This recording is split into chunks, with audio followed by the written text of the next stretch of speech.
just the same way I'm getting it, the feedback from this side. Kindly confirm to me. My TikTok, everybody's saying sound is super clear.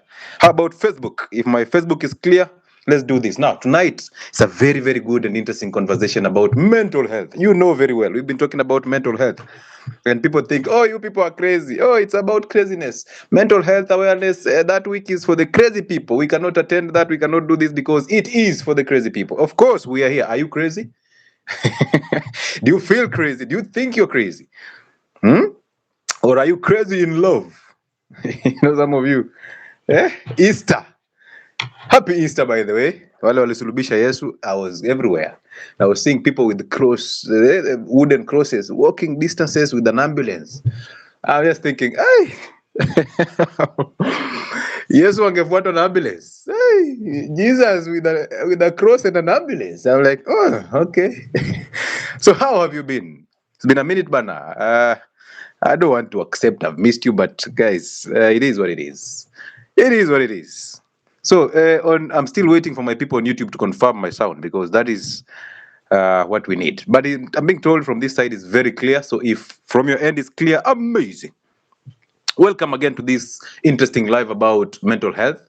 And we shall try to make it very interesting, very educative, very challenging and confusing sometimes. We want you to ask questions. So ask me, Dr. Muchile, about mental health. What is that? Is it always about the crazy people? And as you come in, kindly remember to tell us where you're joining us from because it's always fair that I shout out to people from your area code. Tusalimie hawa watu tuambie, hey, you know what? We are here. We are doing our thing. And as a beautiful audience, my only request is you share the live so that most people who have or who think they are safe from these mental health issues can actually join in and we learn something new, right? Cheers, my people. Cheers, my people. And of course, I've prepared some few questions here. And these questions are, we are going to try and answer these questions as we move forward with the live. Now, I want you to listen to these questions and just sink it in. And then when we talk about this mental health stuff, you've seen a lot of people dying from these things. You've seen a lot of celebrities killing themselves because of the pressure that comes up with life and all that. You've seen a lot of your friends getting into depression because they lost a job or they lost a spouse. Some of you have lost your parents and you thought you will never recover. Look at you 3 years down the line, you're doing so well. So what is this? Where does it come from? Because the moment we know where it's coming from, it's easier for us to handle it. Right? So possibly I should go through these questions and I'll also go through them at the end of this conversation. Question 1. Are we overdiagnosing normal human emotions as mental illness? Hiya, okay. Is it that now we are just diagnosing every human emotion, which is a normal emotion, as mental illness? For example, you're just sad and you decide, let me just go to a psychiatrist or a psychologist and just find out what is happening to me. And then, of course, boom, you're coming out with depression. Stage 5 depression. Stage 5 depression. And you're told, you know what, now Prozac or amitriptyline is going to be your medication now. You're like, but I was just sad. I just lost my job. Some of you don't know how to handle rejection. And you start overthinking, and again, you are now told hyperactive disorder of the old age. Now you're wondering, okay, so what is that? Which medication am I supposed to take? Of course, because most of you want to relieve symptoms, we are always quick to ask the medication that we're supposed to take. We're not quick to ask, where is this coming from? And am I going to go through it? Only this. This is the only way I have to go through it? Medication? Is there anything that I can do to come out of it? Is it only this way? As a question. Question number 2. Is therapy creating dependence more than independence? Is it actually creating dependence more than independence? Because for every therapy session, there must be a pill coming with a prescription that has to come out at the end of it all. So are we creating people who are lifelong clients, or are we actually creating a population or a generation of people who can actually walk through certain situations and come out interesting, and they come out even knowing how to handle that matter better? Number 3, are we medicating pain and emotions instead of understanding them? So, for example, you walk into a psychiatrist's room, you have that conversation there, you're told to write a letter and throw on your father's grave. You go to Langata and you throw that letter on that grave, you come out of it, nothing has changed, you're still the same person, still angry at the people who shot your father or the people who killed your mother, and you're still angry and you're still depressed. And then you simply get here and you're trying to understand, how can I actually maneuver or go about this pain? How can I actually drop this pain and all this anger? And then you get there and you're told, you know what, now at this moment in time, if we don't do something, you'll get worse. So what do? You need the medication to actually calm you down. So now we can. So are we basically trying to help you find solutions, or are we just trying to make you a slave in terms of your emotions? Number 4. Hey, there's another one interesting here. Is healing? Listen to this. This one is the best. And as I ask these questions, when we'll be rolling this conversation, please hold me accountable, because we have to answer all of them. Is healing uncomfortable? When in real sense we are being sold comfort. Yeah. Listen to that question. Do you think healing is uncomfortable and we have to go through the uncomfortable? But yet, whoever is trying to actually give us solution is selling us comfort. Therefore, is this a business? Are we avoiding discipline, responsibility, and just getting through tough situations in life by trying to seek therapy and this to medication and these people who tell you it's okay to cry, it's okay to do that? And by the way, on that note, do you think men's emotions are being ignored? And is it okay for a man to have those two emotions? Is it okay for a man to cry when it gets overwhelming? Is she supposed to talk about it? And if that's the case, is talking about the same problem making it worse or better?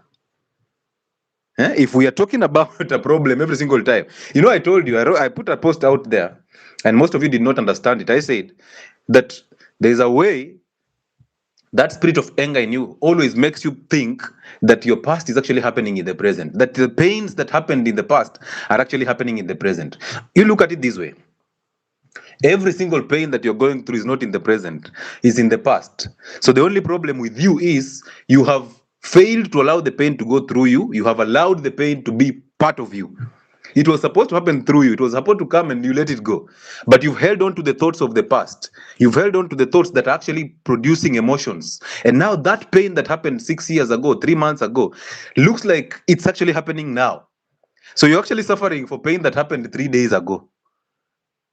Which means if there is no past, there is no pain. Hello? If there is no past, there is no pain. Is that making sense? If there is no past, there is no pain. I insist. If there is no past, there is no pain. Just the same way, you can never overthink, you can never be anxious about anything if you're staying present. If you're thinking about the future, that's when anxiety comes in. And guess what? We are quick to give you diazepam.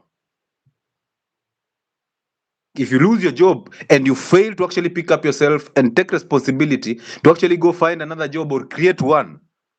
Because when you go to school, that's why I tell you, intellect is somehow evil.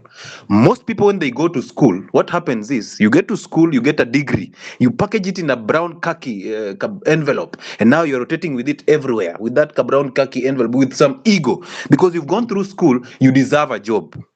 Now, when every door is closed, every door you knock is closed, you start looking for a reason to actually blame them. I've been blocked from that because they are Kales and I am Kikuyu. If that office was not owned by Luos, I would have a job. If my new manager was not Kalenjin, they hate Kikuyus. Luyas never get any other job apart from being a soldier man. So if even with my degree, they think that Luyas are supposed to be soldier men.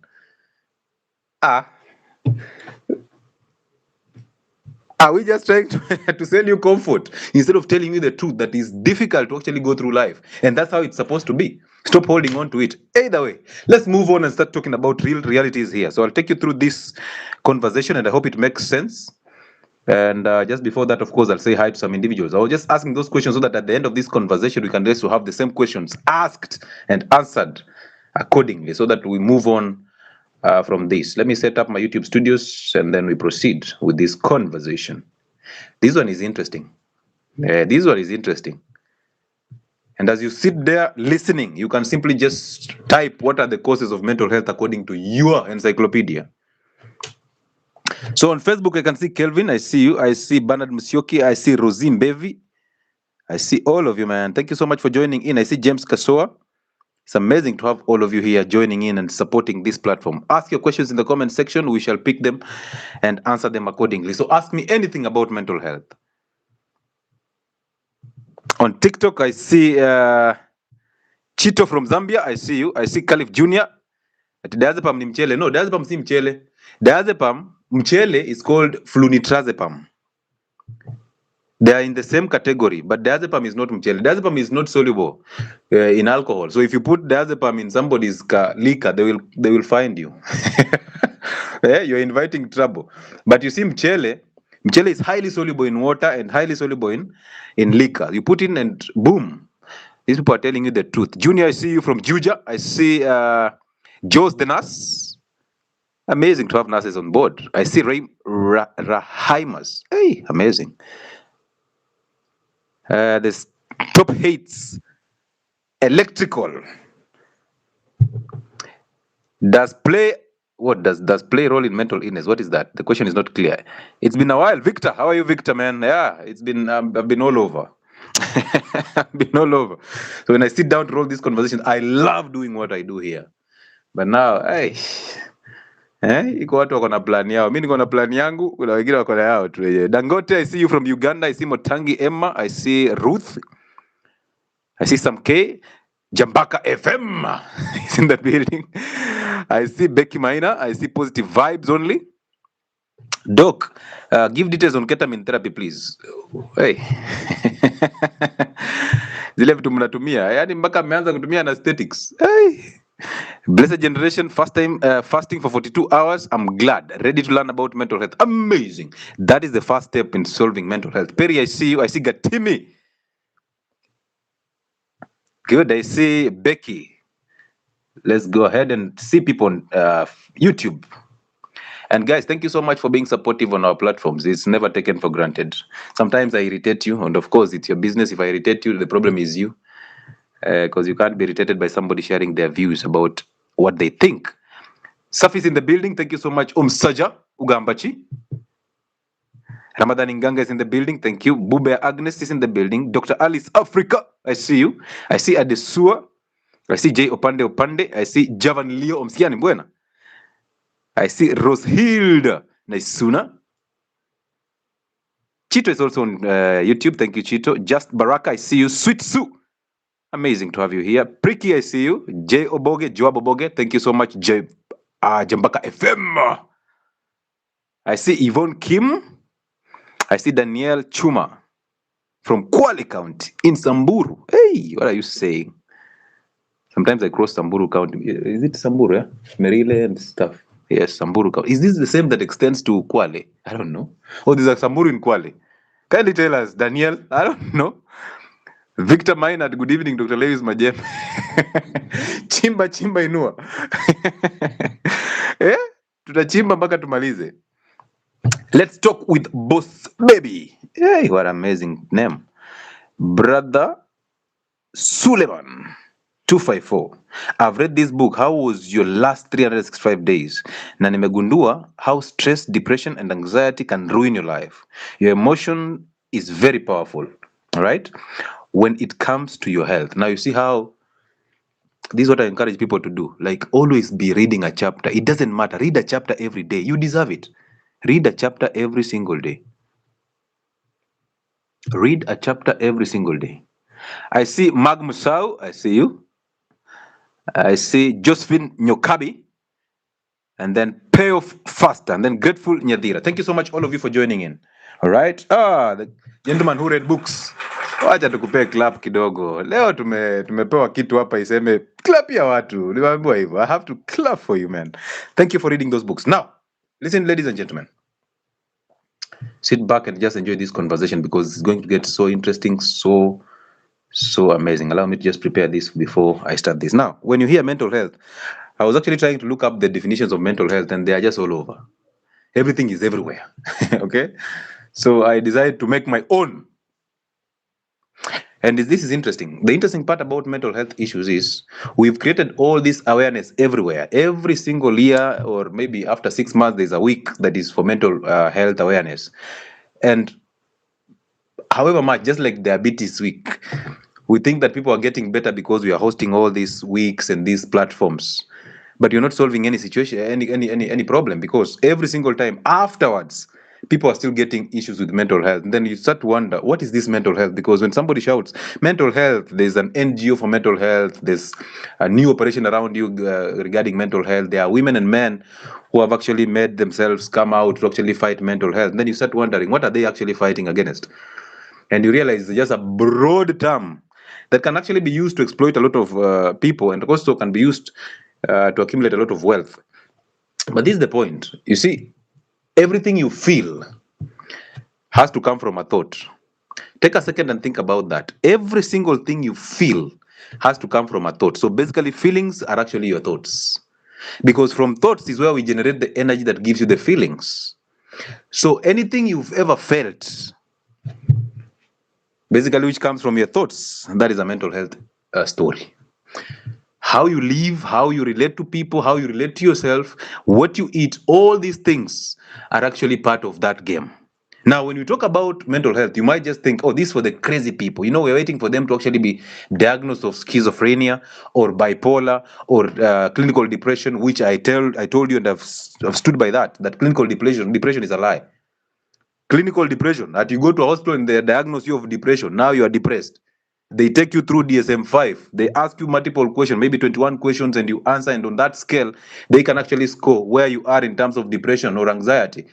Clinical depression does not exist. They don't. There's no medication that is coming in to actually clean up your thoughts. There is no medication coming in to clean up what you eat. There's no medication coming in to change the environment that you're living in. There is no medication that is coming in to help you walk out of that alcoholism that you are in. All right? Unless somebody tells you the truth that, you know what, you have to start from somewhere. If it's an identity problem now, let's handle it with the identities. Let's go to Friday. If it's actually an issue with eating, the diets, it's actually an issue with sleep. Some of you are not lazy. Some of you just don't have anything to chase. You don't have goals. Some of you are not, we think you're lazy because maybe you just sit there and do nothing. And you come on TikTok and you just like tap, tap, guys, tap, tap, guys. You're not lazy. Some of you don't just have purpose. And actually, I was looking at how we handle mental health issues in men. I was thinking, you know what?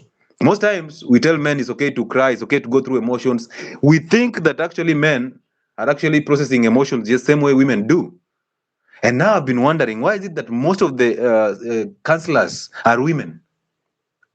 Why? Why is it so? Ladies, you can tell me, why is it that most of the counselors are women? I don't understand.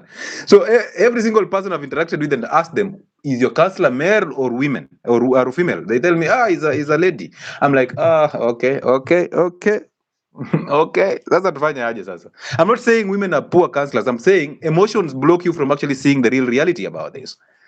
You know, you can't sell me emotions when I want the truth. You can't sell me comfort when I want to tell me the truth. You cannot tell me as a man, you know what? You know, you have to, it's okay to cry. No, because how men process emotions is different from how female process, the women process emotions. Possibly, men walking out of this mental health issue, they need a purpose. They need to be shown direction. You need to get hard on them so that they know, you know what, you lost a job, you did not lose life. You lost I've seen them killing themselves because that have taken a woman through school and all that. There's nobody who told you to take a woman through school. So therefore, work through it. The same amount of money you made that took that woman to school is the same money you can make. You still have the same brain, don't you? So then why does it feel like the world is coming to an end just because you took a woman to school and then she left you? And now you have to retaliate. You have to look for a strong hydrochloric acid. You'd rather puke on somebody because you know there's an acid in your stomach. So you don't even want to spend a coin because you're poor. You know, I'm poor. I cannot even afford an acid. That's why I puked on her face so that the acid in my stomach can burn her face. At least you're still creative. You see that? So I've seen all these things, and I've seen people separating themselves between lines, choosing sides. You know what? Is either we're men are actually against women or women are actually against men. I'm like, no. These are spiritual battles. They have to be handled in that direction. There's no battle between men and women. There's no battle between black and white. That's why there's no racism. That's why there's no tribalism. All these are coming from a set of evil nature, and that is just anger. So once you overcome your anger, most of these things disappear. Do you think we started Identity Fridays for no good reason? We started that platform because we knew that most of you are struggling with things that you can only fix. It's only you who can fix. You're struggling with your own mind, and you're thinking that, you know what, everything that is happening here is actually happening in reality. It's not. How is it possible that you, as a depressed person, you're the only one who is seeing all those crazy things? You, as a schizophrenic person, how is it possible you're the only one who is seeing those ghosts? Or you think we don't have eyes? Or maybe you have now a third spiritual eye that you can actually see ghosts, and we cannot see that. How is it possible it's only happening to you? Don't you think that this is actually in my head? It's not real. It's not real. But somebody has to take you out of this. Somebody has to tell you the truth. But when you mask your emotions, we tell you we are selling you comfort. We tell you, it's okay to cry. It's okay to. No, we're supposed to tell you, what, as a man, whether you sit in that corner, you die in that corner, nobody cares. You need to actually wake up and do something. You will have to process those thoughts. They are just emotions. They are just coming from your thoughts. Start overcoming those thoughts because all of them are taking you into the past. Some of you are depressed because of your life right now. When you have it all, you can pay rent comfortably, you can buy food, afford food and some clothing here and there. But because of comparison, you're killing yourself because of comparing yourself to other people. And then now you want us to label it depressive state or anxious state. And now we put you on medication for you comparing yourself with people on Instagram. Have you not realized that these celebrities are faking their lives? You think they're driving those cars that they have? You think that they're actually making it the way they have? They are paying bills, and some of them are actually in loans and debt. They are broke as crazy. But the life that they paint you, because you are the product, they have to paint you that life so that you can actually buy it. And the moment you buy it, they can sell you anything. That's why they are used by betting companies, by alcohol companies, by all these endorsements they are getting, because you are the product. They know very well. Look at what BBL is actually doing now. Look at that. Look at liposuction. How did they start selling it to you? Through broke content creators who only have followers. They don't have a community of people. They have followers. So just because they have followers, and you've realized on TikTok it's very hard for people to unfollow you, right? It's very hard. So when you get to 100,000 followers, you'll be there. Whether you're saying you're putting out content or not, whether you're consistent or not, you'll still be there. So you see that? So you are buying the followers because they have followers. You want to actually be known. But do you know, if you sleep today, let's say you put up one video today, and then you sleep and wake up tomorrow, and you're trending, and media interviews are everywhere, endorsements are everywhere. Do you think you can handle that pressure? Eh? You think you can wake up, you are famous tomorrow, and you can handle that pressure? You think you can? So the place that you're in, you deserve it. Stick there, grow out of it, because through pain, you'll get better. Yeah? You can have 100,000 followers on TikTok, but there's no value.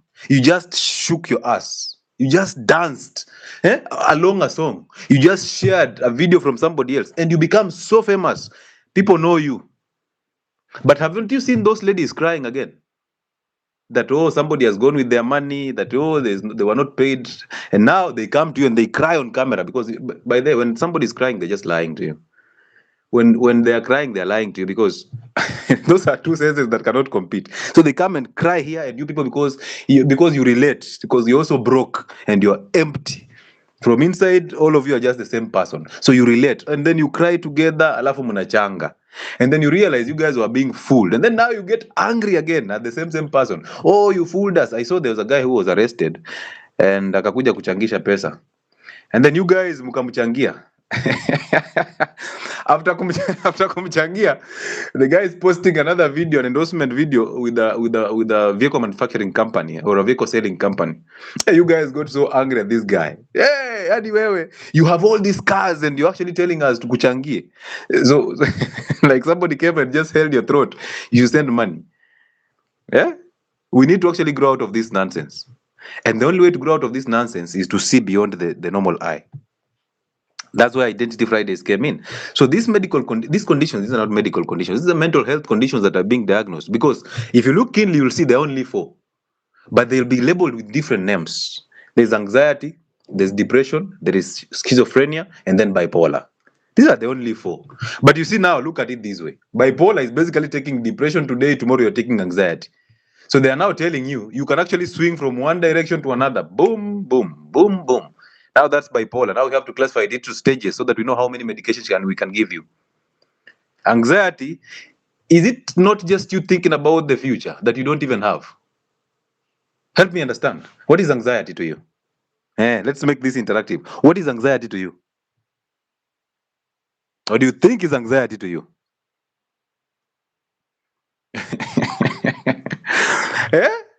How many times shall I repeat that depression is identifying with thoughts of the past and thinking that the past is actually happening in the present. And anxiety is identifying with thoughts of the future. The past and the future, you don't have them. Fear of unknown. Unknown is where? In the future. Anxiety is fear of the unknown. Thank you so much, Truxy Kenya. Fear of the unknown. Basically, you are afraid of what is going to happen when you don't even have what is going to happen. You have now. Why are you thinking of things that are unknown? Your real reality is now. So why are you worried about things that don't exist? Why are you worried about tomorrow? Some of you right now, you're eating your chapos the last time in this Easter, but you are worrying about tomorrow. Hey, will my children, I don't have money to buy bread for them tomorrow. You've made them addicts of bread, and now you're worrying about tomorrow when they've not even asked you about bread today. They've eaten that chapo now, right? So now you're worried about.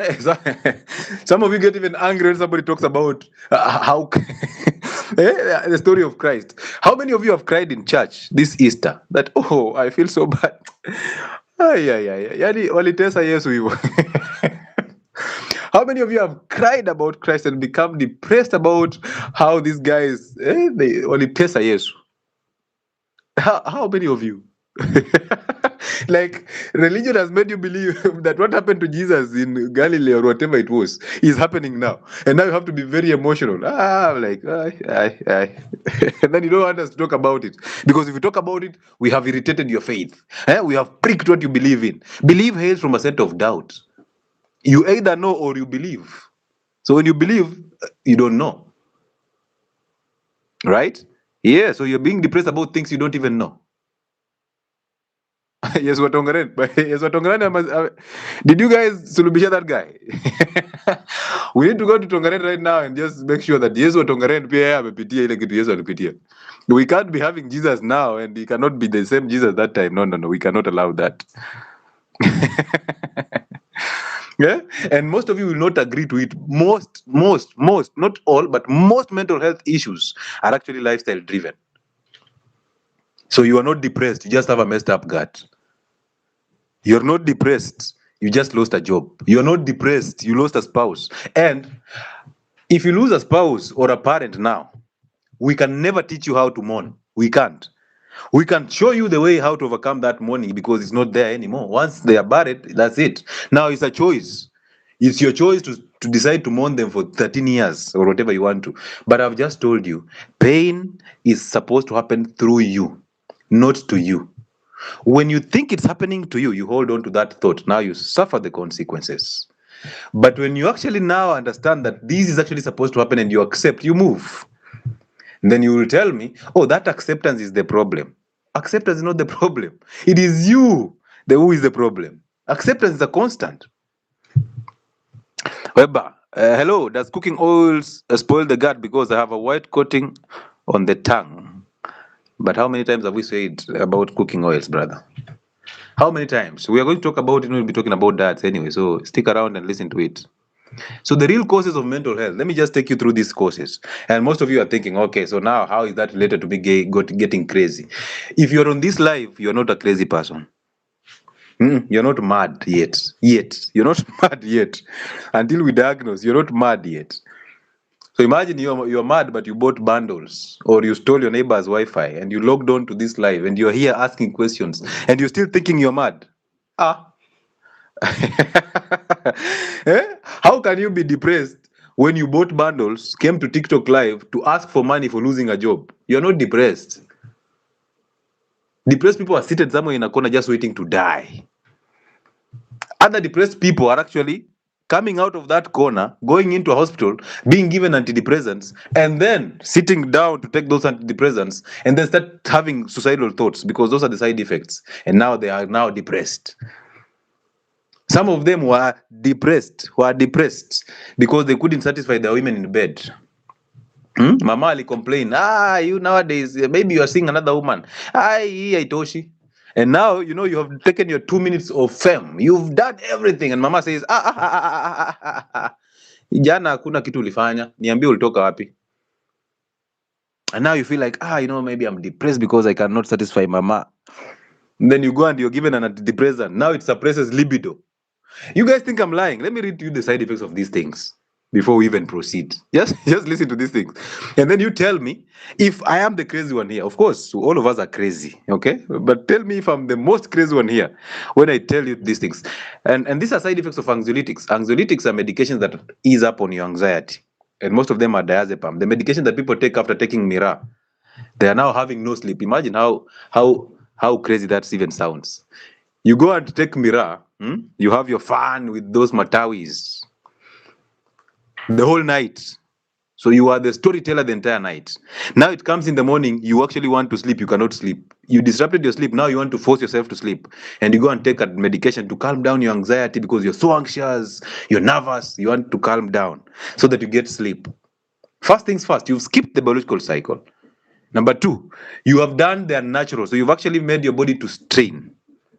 And now you're forcing yourself to take a medication to actually reinstate the body's order. How is that even making sense? And now you take the diazepam, it suppresses your breathing centers, and then you sleep. You don't sleep because it is supposed to make you sleep. Diazepam suppresses your breathing centers, and now you cannot have enough oxygen supply all over the body. So what does the body do? It taps you down, taps you off. You have to sleep because now the only oxygen that is here is supposed to be supplied to the brain and vital organs to make you survive. Ah, yeah, you didn't know that? You thought diazepam is a medication for sleep. And for anxiety. What it does is simply just suppresses your breathing centers. When it suppresses your breathing centers in the brain, now there's difficulty in the breathing.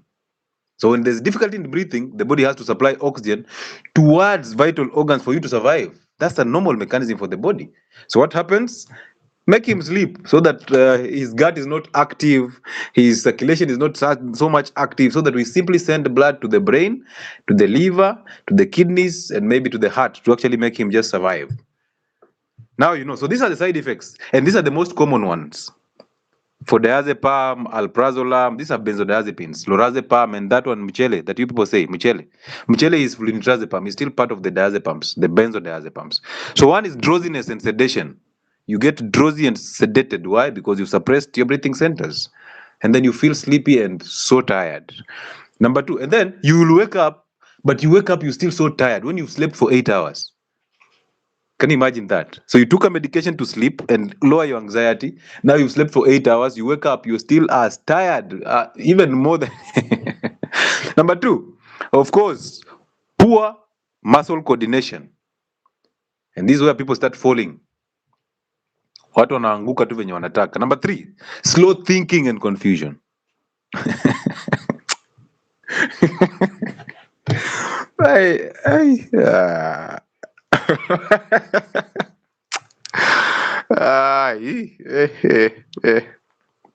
Number four, memory loss.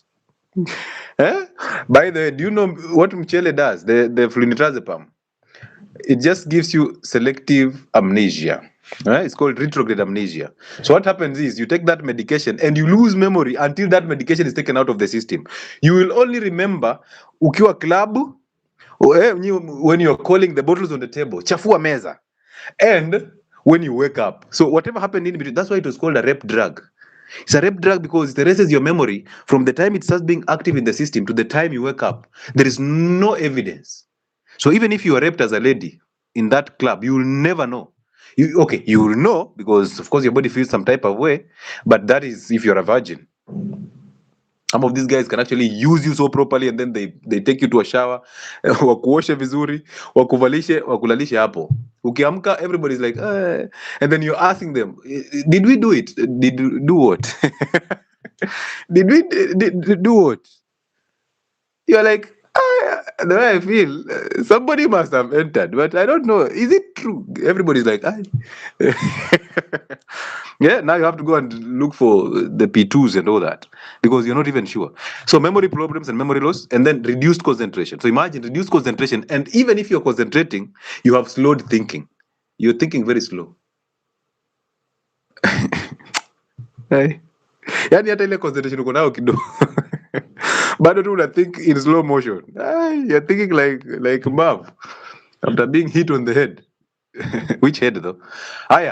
Serious side effects, dependence and addiction. This is what most people are in. Most people who are taking antidepressants and drugs for anxiety are actually dependent on those medications. Now that takes us to question number two. You remember the question number two? Is therapy creating dependence instead of independence? Because you are becoming a lifelong client. Right? Because now when you're dependent on that medication, you cannot function. At some point, you even think that you will not you need this medication to function. That is now dependence. psychological and physical dependence. They are coming in, and that's why they are regulated medications. They are under the cap that regulates dangerous drugs. You should learn. Don't just go into a chemist and buy diazepam. No, I know these chemists, they sell it because they sell it. Oh, mimi natumianga diazepam. Daktari wrote me diazepam, so I use it to sleep. Okay. You produce a prescription on phone and you're given those medication. Chunga sana. You will die. You will think now you're sleeping, you will sleep forever because they suppress your breathing centers. And actually that's part of the serious side effects, respiratory suppression or depression, especially if combined with alcohol.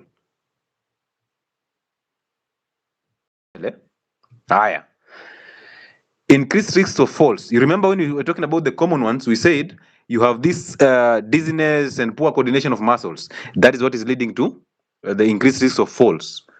So these people are just falling for no good reason, especially in older adults. Oh yeah, okay. Now, side effects emotionally. You are numbing your emotions. As you're numbing them, you're building it in. You're just waiting to burst. How about olanzapine? Olanzapine is an antipsychotic. It's not part of this. It's an antipsychotic. All right. There are people who have actually gotten to that level where they are psychotic already. They have been diagnosed with psychosis. And these people need to calm down. So these medications are supposed to be used to calm them down as they fix the problem. You must fix the cause as you numb down that. So for this, olanzapine is actually a second generation. Now remember, most of the antipsychotics, and you see people going into a rehab and they come out fat. Most of the antipsychotics, they actually increase your appetite. You eat so much, you become so big. So now, these medications, the olanzapines and all the others, they were brought in to actually curb that side effect. So one of the side effects of the first generation antipsychotics is super appetite and a lot of extrapyramidal effects. We don't want to go into those. We want to actually understand it on a basic level so that we know what to fix, okay? And then there is reduced motivation. So you're taking a medication for anxiety, you're going to reduce motivation. And then irritability and aggression, aggressive behavior. Now, for the those are the anxiolytics, the ones to suppress anxiety. But now listen to the antidepressants. 1, nausea and digestive issues because it slows down the gut. So we are actually looking at ashwagandha is a supplement for that. Yes, it calms you down. Ashwagandha is a good supplement. Now, we are looking at it this way, that you have anxiety, or now here we are depressed. So you are in a very low mood, you cannot do anything, you don't feel any motivation to do anything. Nobody has asked you about you taking a test for testosterone as a man, because testosterone is a hormone that actually powers you into your life as a man. It's a hormone that actually makes you wake up to do something. So when you have low testosterone, issues are coming in. And how do we end up with low testosterone? Taking so much sugars, processed foods, overeating and snacking. You never fast. You're eating junk. You're always in restaurants, hopping from one restaurant to another. Basically, hormonal imbalance in men. You're consuming alcohol. Alcohol is going to cause you depression. Medication for depression and alcohol don't go along. And now the same alcohol is actually going to cause you more problems here. So you cannot feed the same animal and then pretend to cover it with therapy sessions. And then when you tell people stop drinking alcohol, they ask you, how about 2 for the road? How about wine? Is wine good for the gut? I'm telling you, wine is not good for the gut because it has alcohol. It's alcohol. It's just been named a sweet name so that it pleases ladies. So headaches are also here, sleep problems, insomnia and excessive sleep. So there's something called somnolence, that you can be seated here having a talk. There was a certain professor I was having a talk with and he just slept. Aye. And the way I'm loud, I'm having a conversation with these guys are, I'm like, hey, prof, hey, I hope he doesn't watch this anyway. Prof is sleeping. And I'm like, hey, prof, okay, sleeping is not a problem. You can sleep. Maybe I'm so boring that you can sleep. But why are you snoring, prof? Hey. Why are you snoring? Like, you can snore everywhere. Hey, professor. Hey. Some things are scary. Yani umesoma mpaka unala. Yeah. Hey, no wonder huko kwetu when you're so educated, people think you're crazy. Because a professor huko kwetu, nikisema huko kwetu watu watajua ni nani. He died though, so haezi hata nikujia. He would drive around on a roundabout until the police come and tell him, hey.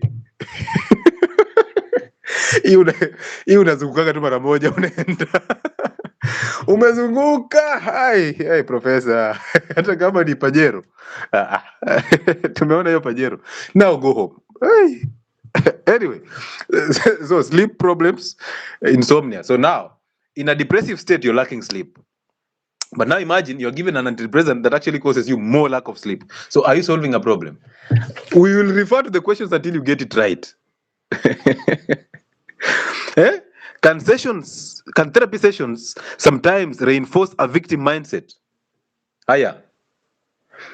This happens to most of you, right? Oh, I was depressed. I went through depression. That's why I did that. He cheated on me. I got depressed. That's why I actually banned him.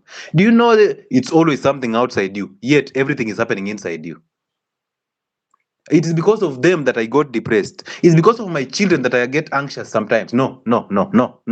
You're using children as a victim. You're using children as an option to actually look like, hey, you're a good person and you've been doing so much good things to these children and this spouse of yours or this family of yours, but they don't like you. They don't do what they're supposed to do. Oh, because I loved him, I got depressed because of love. No, you loved that person the way you wanted to be loved. You didn't consider them. You actually considering yourself. So you're selfish. Oh, I loved him so much. That's why I got broken. No. You loved him selfishly and you expected him to love you the same way you love. So you loved through your own eye. Now you're actually blaming them for the problem that you created for yourself. Oh, after being my friend for all this time, you did this. I got depressed because of that. No. You labeled them friends just because they were giving you something that you didn't have. So you labeled them friends. Now that label that you put on people is now depressing you. And instead of taking responsibility and just moving out of that, you want to blame everybody. When you're blaming people, you're handing over so much power. You're still handing over power. How will you come out of that depressive state? How? You're complaining about everything. Leo economy, tomorrow president, tomorrow your MCA, tomorrow is school, tomorrow is education system. You're complaining about everything. When will you start finding solutions? Let's continue. Fatigue and low energy. So what is the need? I thought you wanted energy to come out of that depressive state. Now you are fatigued and you have low energy. You have weight loss and sometimes weight gain. So you don't even understand it. On sex and sexual power, which is very common, very low libido. Hey. Erectile dysfunction in men. Delayed ejaculation. Of course, I know here at the delayed ejaculation, most of you will clap. Hey. That's why I moved from 3 minutes to 7 minutes. I can take an antidepressant to delay my ejaculation because I ejaculate so fast. Hey, that's why you do clap. So now you want to go and take amitriptyline to delay your ejaculations. I wish you well. I wish you well. Hey. And then difficulty in reaching orgasms. Some of the women are telling us, you know what, I've never attained an orgasm. But my question is, how did you know an orgasm then? Okay, somebody has sent us a super chat. Samuel Kariuki, thank you so much for the $2. Amazing. Let's give Samuel that. Amazing. So you're telling me that, you know what, I have never attained an orgasm. Ever since I started becoming sexually active, I have never gotten an orgasm from a man. So now the problem is the man. But ladies here, let's talk it on a low tone. Let's try and agree. Is there a man who can actually give you orgasms? Is there a man who can actually give you an orgasm? Realistically. We all know that a man and a dildo, the only difference is the attachment. But you're using this man to get an orgasm. So therefore, it is you who is getting the orgasm. You're using him to get orgasms. That's why you make it easier for him to make you. So you're actually the one who allows the man to give you orgasm. So therefore, there's no man who can give you an orgasm. So then how can you blame men for things they cannot give you? In a sexual experience, all of you are going there with a selfish interest. You're going there to get an orgasm. He's coming here to ejaculate. So it's a selfish interest. So therefore, imagine a man blaming you for not making him come when he's the one who is coming. Anyway, I rest my case. Nikiongea sana nitaitwa mbaya. Nitaitwa controversial. Let's continue. So difficulty in reaching orgasms. So how can you give somebody this medication literally?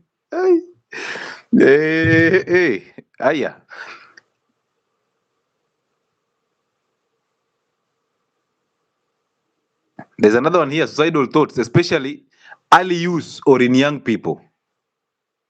Suicidal thoughts. Yeah.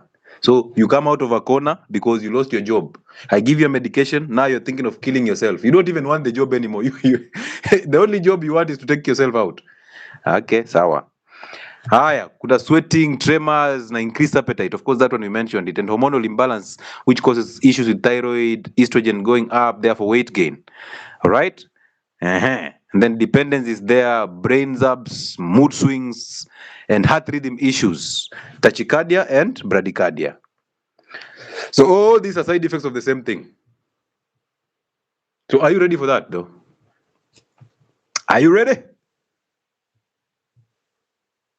Are you ready for those medications? So let's go this other way. Now let's find out where the problem came in, because our intention is to answer the questions. Let's go back and find out where did we end up having this problem.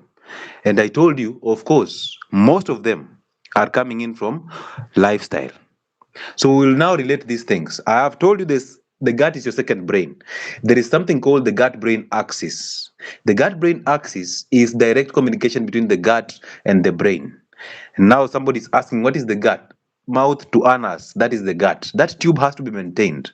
Remember, this is the tube where you digest protein. All right. This is the tube where you absorb amino acids, minerals, trace elements, even the sugars. You absorb them from the gut, which means every single nutrition, even the one that is going to the brain, is actually coming in from the gut. Whether it's the ketones or whether it's the glucose, all of them are coming in from the gut. Now, imagine if you have a messed up gut. Imagine if you're that person who consumes seed oils, the vegetable oils. Imagine if you're that somebody who consumes wheat every single time. You're a consistent consumer of wheat. Leave alone those who eat chapati this Easter and then they'll eat in Christmas. You are a person who eats chapati every single day. You're a person who consumes ugali every single evening and rice, these inflammatory foods to the gut. So what you are doing basically, my Facebook people, I think the Facebook will go off because of the bat here. So I think you guys will find out another means. You'll come to either YouTube or TikTok. Now, either way. So you've been consuming the inflammatory foods, the sugars, the alcohol, the wheat, the seed oils, and the vegetable oils. All these things, and most medications for pain because you have arthritis or you have chronic back pains because you've put up so much weight. So you're consuming all these medications, and these medications are actually affecting the gut. And when they're affecting the lining of the gut, now you're unable to, one, digest adequately because the stomach acid is actually a mess. So you cannot digest that meat. Therefore, it stays there for all those hours. Now you cannot be able to liberate the amino acids from these meats to absorb them. And once you absorb them, the amino acids are used to form neurotransmitters that regulate mood. We call it serotonin.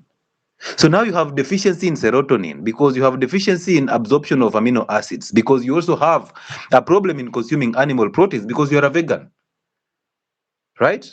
So now you have all these problems. From the diet, a mess. From the digestion, a mess. From the absorption, a mess. From now the utilization, a mess. So the entire chain is messed up. Now you're wondering, how can you not survive from this? You're wondering why you're on medication. You're on medication because nobody addressed the kitchen. Nobody addressed the real cause of this problem. Lifestyle. And the gut-brain axis just tells you there is this link. Most of the hormones that and neurotransmitters that regulate mood are synthesized in the gut, absorbed into the system, and they go and regulate mood and all these things.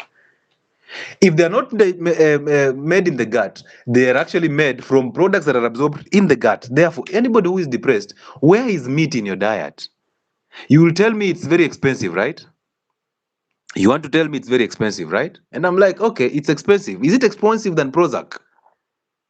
Is it more expensive than Prozac? Let me just fix this. Okay. I hope it doesn't go down that much though. Oh, this will be crazy. I think my people on Facebook will have to move, whether they like it or not. This one is crazy. People on Facebook will have to move to other platforms, TikTok and YouTube, right? Or what do we do? Let's try and see. If you'll be lucky, amazing. If you'll not be lucky, you'll have to move. I don't know. It's not holding up. All right, let's proceed as my friend is fixing this. Okay, let me do this. There we go. There we go. We hope it won't fall though. If it falls, it's over. Anyway, let's continue. So now, so if you have never addressed your diet, basically, if you've never dropped alcohol, you're still consuming alcohol because you know what? I am depressed, so I have to take alcohol to actually numb this pain. I have to take alcohol to actually take me through all this life. No, you are depressed because of that alcohol. Because alcohol, one, it messes up with the stomach acid. Two, it directly affects the stomach, the pH of the stomach. All right, and then it causes gastritis. So it causes inflammation of the gut wall, and that means you're going to suffer the consequences. You're not going to be able to digest, and even if you digest the small amount that you've digested, you cannot absorb it through the messed up gut wall, the inflamed gut wall.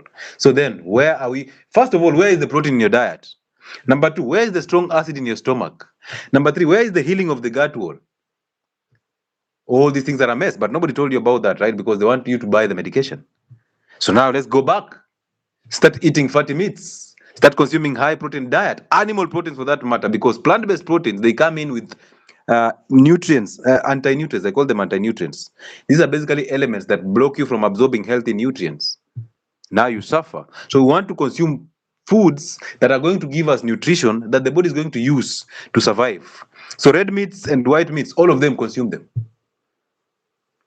Number two, make sure you start by dropping what is unnecessary before you start eating what is necessary. For example, you cannot start eating meats, which is good meat, and chicken and fish and eggs, when you're still consuming chapos, the wheat products, basically in plenty. You're still using the seed oils. You're still consuming alcohol. You're still consuming all these medications. So you have to actually tap down those medications. And you need help. If you need help, of course, I'm always there. But either way, drop before you start eating. So drop the vegetable oils, drop the wheat, drop the sugars, drop the alcohol and medications. Some of these medications, you just need to lose weight. You don't need to be on Brufen or diclofenac every single day. You need to lose weight. Some of you are on Zulu every evening. You need to lose weight. Lose that weight. Higher. Once you've dropped, now start eating. Change animal fats. We want them for cooking. The ghee, the tallow, the lard, butter, and sometimes coconut oil. Change to animal proteins. All right. If you can go on a zero carb diet, no problem. But if you can't, move to the complex carbs as usual. All right. And now there you're fixing one thing. We're actually now fixing what was being messed in terms of a kitchen. Now, we are talking about lifestyle here because we want to make sure that you get it right. So the first thing is the gut-brain axis that should be fixed, right? Let me just bring it back. Yes. So since the gut is the second brain, it has to be fixed for you to actually recover from mental health issues. Now, you might take that conversation lightly because you think, why would I fix the gut? It will take me longer to fix the gut. You will come back to it, whether you like it or not. You're just not tired with the antidepressant. Let them hit you so hard, you will come back and refer. You will. Trust me. Thank you for those who are sharing the live. Thank you also for those who are liking it and sharing it to other people. I appreciate that. Okay. So if you have a struggling gut, you're actually having a struggling mind. So the first thing I ask you when you're coming to me and telling me, I've been depressed for all this long, I'm asking you, okay, what do you think is the cause of the depression? You will mention things that are outside you. You will tell me my spouse, my divorce, my separation, my children, my job, my boss, and all that. And then I ask you, yes, now you've mentioned the external factors. What are the internal factors that you think are actually causing you a mess? You're like, and then most of you will run because you don't want to take responsibility. You'll never talk about diets. You'll never talk about your responsibility in that divorce because you want to be looked at as the good person. Now, for me, I'm not here to quote and massage you. I'm here to just hit you hard with the truth. And the truth is, if you are divorced, you had a part to play. So you must take responsibility. Once you take responsibility, stop playing a victim. Once you stop playing a victim, it means the past does not make sense to you. You start making everything work right now. But imagine you sitting back then blaming the person who divorced you or the one that you divorced. You're blaming them. And now it feels like the divorce is happening now. That's why you're so bitter. That's why when your ex comes and tells you know what, out of all the 90 women I've had sex with, you are the worst. You still feel angry at them. Why? Because you still actually, they owe you something and you owe them something. Because you're still stuck in your past. You didn't let the past go through you. You allowed it to stick with you. And now the thoughts are actually depressing you because you're identifying with those thoughts. Allow them to happen through you, not to you. Because they're not happening to you. They are not. You're believing a lie. because you are a daughter and son of a lie. Number two, alcohol. This alcohol does not treat depression. It simply postpones your problem. Tomorrow you wake up from that alcoholism. One, you've lost money. Two, you've actually had sex with a slut. Huh?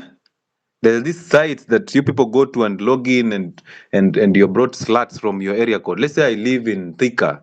There are sluts who have their profiles on the internet. So you simply log into that and you pick the slut that you want around Thika so that you don't also take so much time for the slut to arrive to where you are. And then you pick a slut from Thika, whether thick or thin or lesbian or gay or bi, it doesn't matter. Thank you so much, Noor. So you have to pick these sluts from where you are. We don't also want to waste your time. We want you to get your slut instant. You order and we deliver. Do you want by Glovo or by Bolt? She will come. And then now she mentions her package. You know, my package is massage, full deep tissue massage and all that. Plus now a happy ending. You can choose to inside or outside. That is up to you. If you do it inside, now of course you have to add some money because you know, I have to buy P2 again.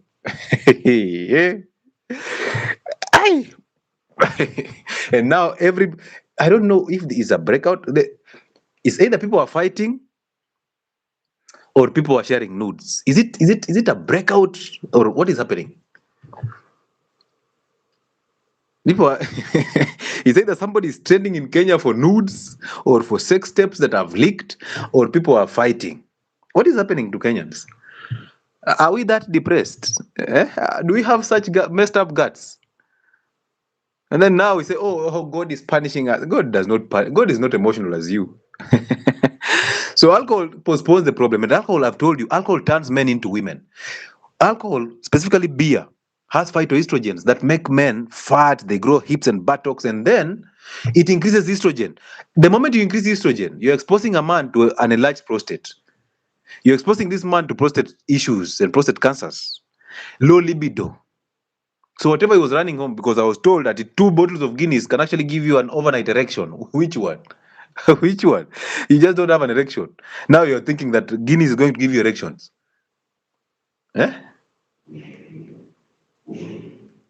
Well, you will be depressed because the erections will still go. It's just a psychological game to actually lure you to buy that pombe. Now you buy it, 2 months down the line, now you are struggling with a serious erection. I'm being reminded to advise the weight loss program. Hey, ladies and gentlemen, now sometimes I forget myself. We have a weight loss program starting on the 15th of this month. 2 months program. All right, it's a 2 months weight loss program, and my programs are not weight loss programs. My programs are programs that teach you about identities, about lifestyles, fasting schedules, workouts, diets, and all that, and then medication reviews and reconciliation. So we do all these things holistically. When we are doing that, our intention or our target is to make sure that you don't just lose weight, because weight loss is not a goal. The goal should actually be how you should maintain the lost weight. So our goal is to actually make sure that you lose weight in the most healthy ways. And that is the only way you can actually know how to maintain the lost weight. 2 months is a long period of time for you to lose weight. So if you're actually there procrastinating, the way I'm procrastinating about the ice bath, hey, I've procrastinated for long. I need to do that thing and disappear. So if you're there behaving like me, you're procrastinating about weight loss, this is the time. Jump onto that 2 months and see how it opens you. So what we do is we do 2 months programs and 3 months. Thank you so much, Aunt George. I appreciate you. 2 months and 3 months. We already started a 3 months program in March. This is April. That is a 2 months program. So join in and let's see. Hey, today I'm going to eat this ice cream like crazy. Thank you, Noor, for the is it 2 cakes or so? Thank you for those who are rewarding us. I appreciate that. It's not taken for granted. So, the truth is, these programs are very, very important because we review your medication, we review your condition, we try as much as possible to tap down therapy. We have these conversations there that are based on identities, and you get to understand so much about yourself. And it's always an moment. Oh, wow. That was it's a good experience. So join those programs so that you can actually get better. So from the 15th of every month, we have those programs. This month, we are running a 2 months weight loss program. So when you join in, you will see, you'll be so glad, and I believe you'll not regret ever joining that program. So yes, if you want to join it, you can use the office contact to book that slot. Let me just put it on YouTube. Kekeli has pinned it on TikTok. Kekeli, you can actually pin it again. 0707074722. That is our office contact. You can send a WhatsApp on that contact, and they will book you in for that program. It's about 4,000 shillings, so it's not too much to ask. Regarding the things that you're going to learn there and the things that you're going to actually go there, you're allowed to consult. Imagine. So it's a lot going on there. So use that contact to book an appointment with us, whether physical or online. We'll communicate about the physical appointments possibly in May, because in April I don't think we'll do any, but in May. But you can actually book a slot for the online consultations that happen every single day. You can use the same contact for the weight loss programs. You can use the same contact for our merchandise, of course. The mugs, the t-shirt. I've seen somebody saying those t-shirts look nice. Yeah, they're very, very interesting and embroidered badges of that. So you can do that and rock it in that bedroom, you know. I've told you, when you're biting that rose flower and you're trying to become naughty because you're trying to excite Mzee to come from his depressive state, you can actually rock a red one or a white one, and you bite a flower, and the Mzee is just like, okay, this is who this is what I wanted. This is what I signed in for. Now I can see my dowry is working. I see my dowry is working. Now you are crawling like a crocodile there. So bring Mirema to your bedroom. Don't allow Mzee to go to Mirema or Ruai and all this. Let Mzee enjoy this. And then after that, you make him some coffee and put it in that cup. He even forgets this came from Dr. Lewis. Now he'll not ask, "Ooh, Dr. Lewis ni nani?" No, he's like, huku ni kama mnafunzwa mambo mzuri. So yeah, let's see how it goes. Our merchandise, you can actually call Brian Omwenga at Imenti House. We have fermented cabbages, we have roasted coffee, we have these mugs, tea mugs, we have water bottles, we have notebooks, and all these things. They're very interesting. Usione niko nayo ukasema, hey, nakaa poa, rock yours and look nice, right? And of course, you have to build some muscles here and there. Don't say, hey, your t-shirt ni oversize. Wewe ndo mdogo. Thank you, Kakeli, for putting it there. Thank you so much. Let's continue. So I've talked to you about alcohol. I've talked to you about a gut-brain axis. Why? There is a relationship. These things, when you drop them, alcohol depresses you because you lose a lot of money on it. It also depresses you because it actually messes up your gut. Therefore, gut-brain axis is messed up. So why would you take alcohol? Why? You tell me why. What is the benefit of taking alcohol? There's none. If you cannot have fun, if you cannot listen to music and maybe dance and exploit when you're sober, it means you're a very boring person. Very boring. If you need alcohol to actually make sure that these things are actually working for you. So let me tell you this. Imagine changing your diet to heal the gut and to get nutrition. Imagine dropping alcohol. Imagine enjoying the sun intentionally, because most of you just don't enjoy the sun. You're always in the house. Because you're depressed in that corner, so you think that's where life is. Go out and enjoy the sun intentionally. Imagine you stopping to identify with thoughts of the past and thoughts of the future. You simply stay now, live now. Live in the present every single time. Be grateful when you catch yourself going into the future, but bring yourself back here. So therefore, when you're here, stress is zero. Trust me on this. Please, trust me on this. In the present, there is no stress. Stress is just you identifying and comparing with other people. Thoughts of the future and comparison. That is stress. You have it all. You're not depressed. You're just comparing yourself. You're not. So trust me. So no stress. Clean diet, fasting is there, enjoying the sun intentionally. Sometimes weekends, instead of you going out to drink alcohol and getting depressed the following day with headaches and all this, go and enjoy nature. Use that money to go and just visit these national parks. Reconnect with nature. Watch animals. See their behaviors, and you will know you're home. Go for a walk. And walks are becoming a super thing. Leave alone running, because that will stress you. Just go for a walk. Make it intentional that Saturdays are for walking. Just go and walk. It doesn't matter. Even if you go for 10 kilometers and you're tired, take a motorbike and come back, but make sure you walk. If you're not there, if you're a man, go to the gym and lift weights. Come out of the bar and go lift the bar. Become better. Just build that structure. Rejection is part of the game. If that girl says no, it doesn't matter. Keep moving. And I can give you a secret. You can even use the same mystery that were rejected here somewhere else, and they'll be accepted. Rejection is part of the game. If you are rejected, it simply means you've not built value. You've not built capacity. If you went on a door and you knocked, and the door was not open for you is because you've not built capacity. They cannot listen to you. You have nothing to offer. For men, it's all about value, not crying and telling people your problems. The more you repeat your problems, the more they become part of you. Wake up and move. Just go and do something. Some of you are in the urban setups doing mujengo. When you left a whole shamba in Maseno, you can actually go there and plant vegetables and sell it in Luanda. But you've decided, you know what? This is not enough. Mi nauza aje mboga. Hii itakoma lini. Now you've come to Nairobi to press your brothers who are living in those mabati houses in Kawangware. Now you're forced to live in that kamabati house every single time, going for mujengo. Today there's mujengo, tomorrow there's no mujengo. And now you realize these foremen will ask you for money so that they can actually pick you up. If so, you have 600 shillings every day, they take 100 shillings from that 600. Now you have 500. You have bills to pay. For somebody who is working on mjengo food, hiyo 300 ishaenda kwa chakula. So for how long shall you do all these things? Please, we are saying move out from the urban setup, go back. Go back. Your life is not here. Like, how can you be here and working from hand to mouth when you have left a whole land there? Go and do something with that land. That's where life is now. And I'm telling you, organic seeds are going to be very expensive. Because they are nowhere, they're being taken away because of the GMO and because of these things that are being done by these people, the Gates guy. Go do something in the village. The village life is very rejuvenating, clean water, and it's free. You can walk barefoot without being judged, because even here in Nairobi, when you're a mjengo guy, you come walking barefoot, people are looking at you and like, I. So they categorize you somewhere. You see that? Go and walk barefoot there and enjoy that life there. Don't be in the city struggling, Mazeo. You want to just prove a point. You are already broke. You lost that job. Readjust. You can't be living in a house that costs 30,000 every month when you lost that job. You're basically just withdrawing money from your account, feeding the rent, and you cannot bring it back. When you can, in the village, you can actually live a free life. Who told you life is in the urban setups? With all this noise.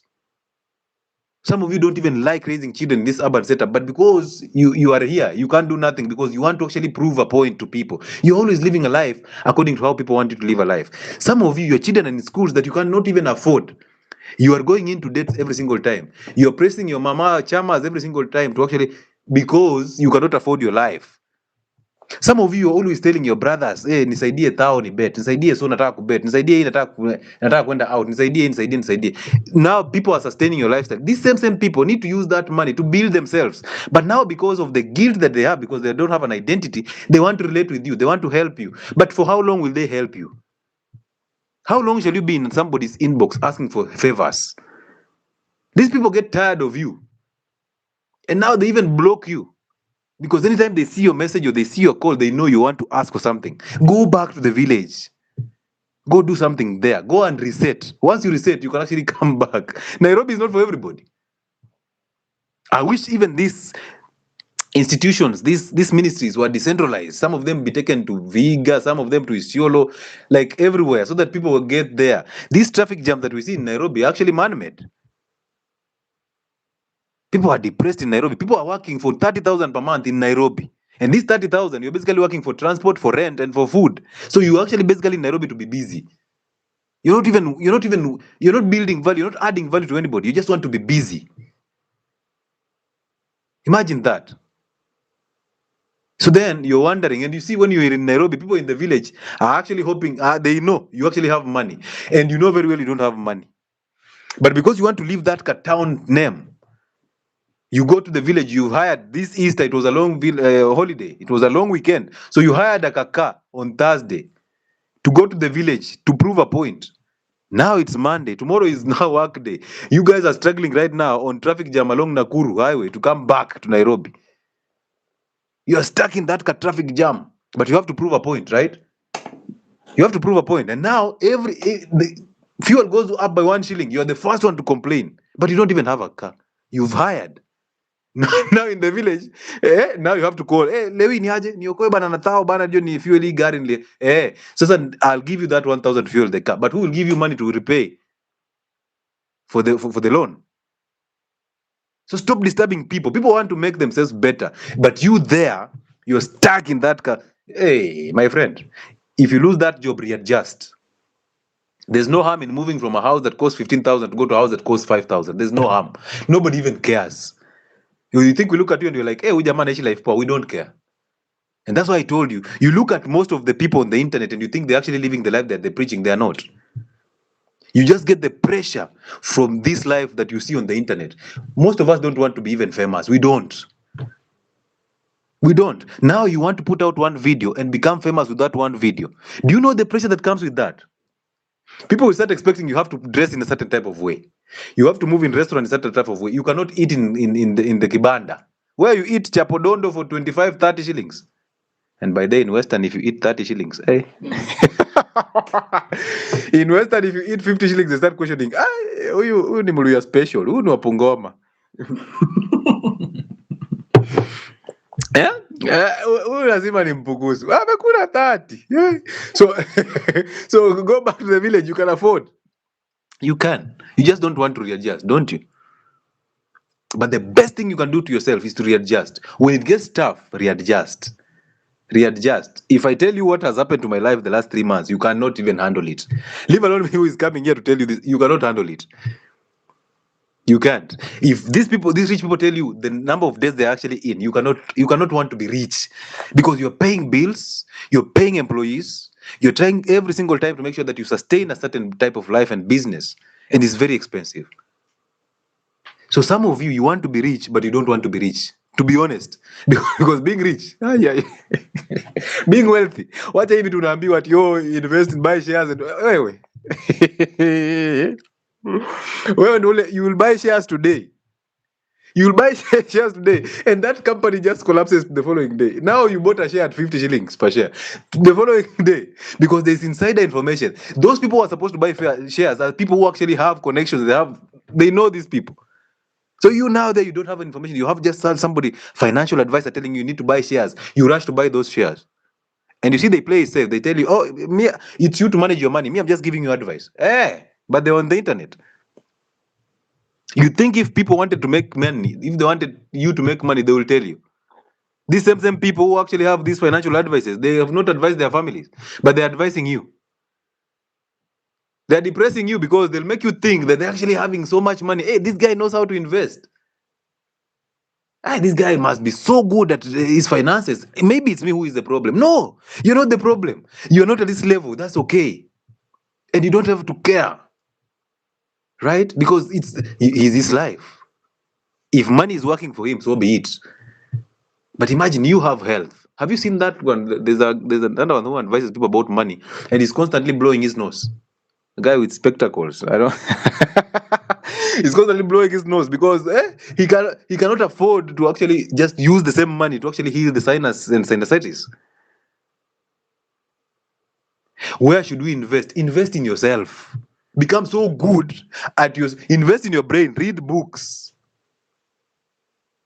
You're here to create value. That's the point. You're here to create value. And for you to know your purpose, you must have a revelation. That means you must fix anger. You must fix all this. You see, all the things that we do here, we are doing it for the money. Trust me. Even the one who is advising you financially on the internet is here to get money from that. By you watching his videos. If you don't watch these videos, you think he'll be there advising you about money. He knows where to hit you hard. If you're broke, all you want to hear is money. That's why churches are always full. And most churches are in the ghettos. How can you take a church to Lavington and tell them prosperity gospel? These guys will tell you, we've made this money without this church. You just came the other day, so you're telling us about now money. You go to Kibera and see how many churches are lining one street. Go to Kawangware and see how many churches are lining those streets. And people are full in those churches. Why? Because they are being sold hope. There's hope being sold in those two churches. The conventional churches are very few. And they're all over. Because they are traditional and the procedures are the same. But these two modern churches that are preaching you prosperity gospel, these new guys who are teaching you how to make money.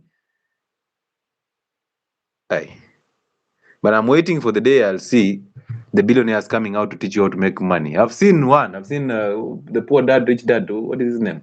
Kawasaki. Ivanelli, thank you so much for the super chats.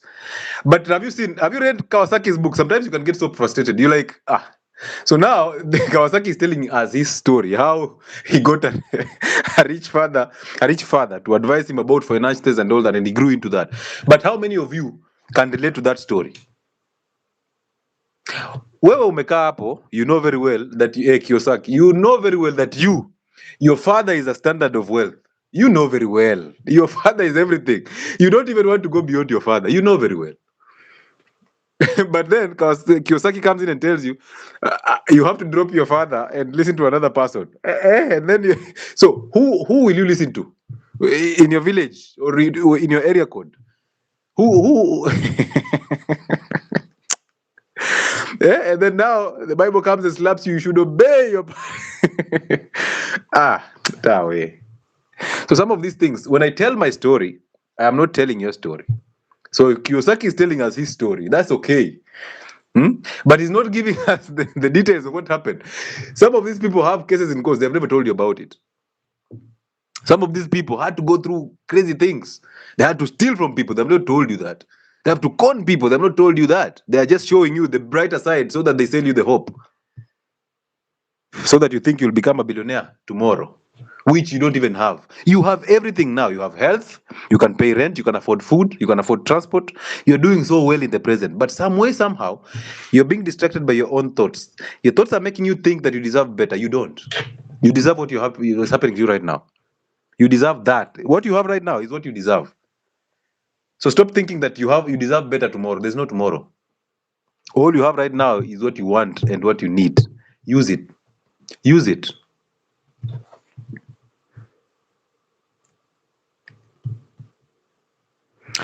Ulisema tusikule ugali, mwanaefu, achana ugali. Ugali ugali sasa inakusaidiaje maze?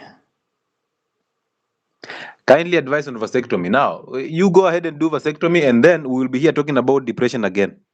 Right? Imagine you, as the carrier of the seed, you decide to chop off the seed.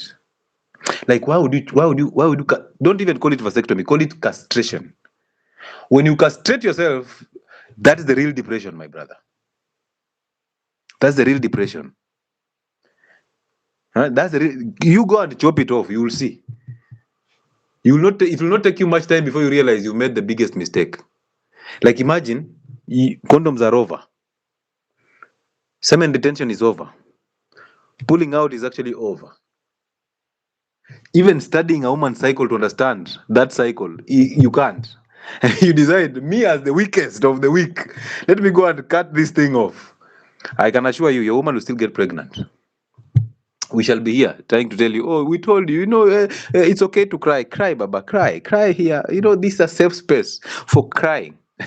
You'll be here crying. But crying will not change the fact that you've been castrated. Has your doctor undergone that vasectomy? Has he? The doctor who will do it to you, has he undergone vasectomy? Vasectomy is not a contraceptive method. Drop it.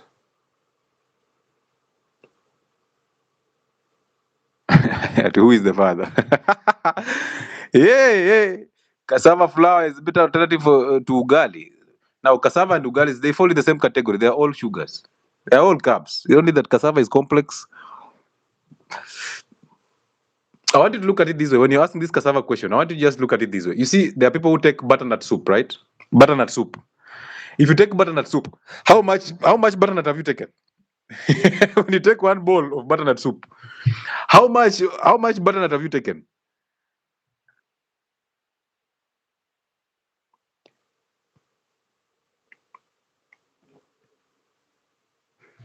Now, there's a point I've just seen here about stigma. That stigma causes people to be depressed. Let me ask you a question on that stigma part. Talk about polygamy. What about polygamy? Can you afford one wife?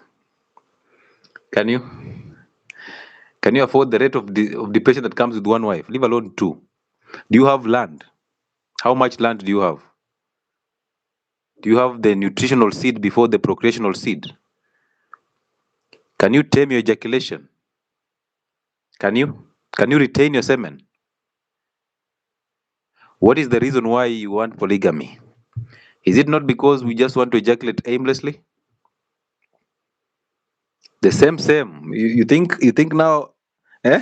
Because of the Coolidge effect, that different organs will give you a different effect. My friend, you will marry the second one, and you will still see the third one being very beautiful. You marry the third one, and then one day you'll wake up and look at all these women, right? And that time maybe they are going through the cycle. Bro, you will take your certificates, and then you will run and you will scream along the way, and nobody will ever see you again. You will be a statistic. They'll just say, in this generation. Have you had a conversation with a Gen Z girl? Have you? Now, or which? Are you marrying the boomers, or are you marrying the millennials, or are you marrying the Gen Z? Which ones? Please take me through this. I need to understand which ones. Have you sat down with a Gen Z? Hey. But before you think about polygamy, have experience. Just talk to these people. Is anorexia connected to unhealthy gut? Yes, it is. Anorexia, and you see, there are ladies who suppress their appetite so that they can lose weight. See what Ozempic is doing? So they suppress their appetite so they can lose weight, so they become models. There's a psychiatric condition that is labeled a name. I don't want to mention it, but ladies are being forced to suppress appetite. They even eat and then they put fingers in their mouth so that they puke. Imagine that. You eat, now you know you're hungry, so you eat to satisfaction. Then now you put fingers in your mouth, you puke it all. Now you don't have any appetite at all. So that you lose weight and you become that size 8 for modeling. What the hell is that? What the hell is that? So let me give you solutions to these things so that you guys just understand. One, just eat clean. Try as much as possible to eat as fresh food as possible. Fresh in terms of coming from the farm, not fresh in terms of it is new. Because most of you will take fresh as new from the industry. No, not expired. Any food that is written on expiry date, just put it aside. Anorexia nervosa. Thank you so much, Dr. Kirui. I celebrate you. You're thinking like me. Wanaweka vidole sijakula nilitapika. Lakini ladies, the moment you just put on that coat of yours and you tighten it and the button just pop out, and then now you're taking a whole hour looking for that button in that room. You start thinking, I'm not going to do this again. I need to actually lose weight. And then you jump into fasting.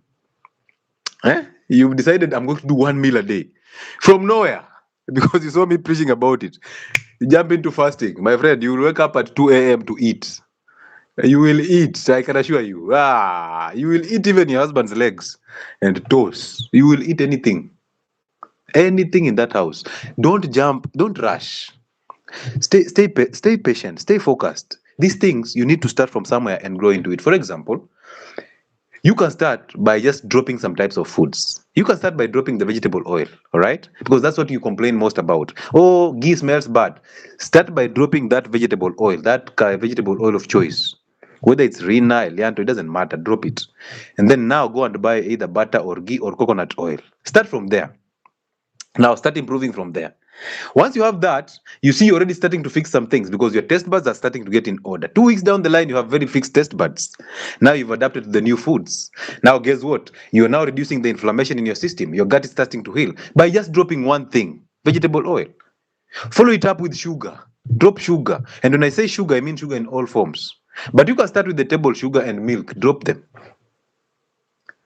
Do a week of it and then move slowly. The pace is yours.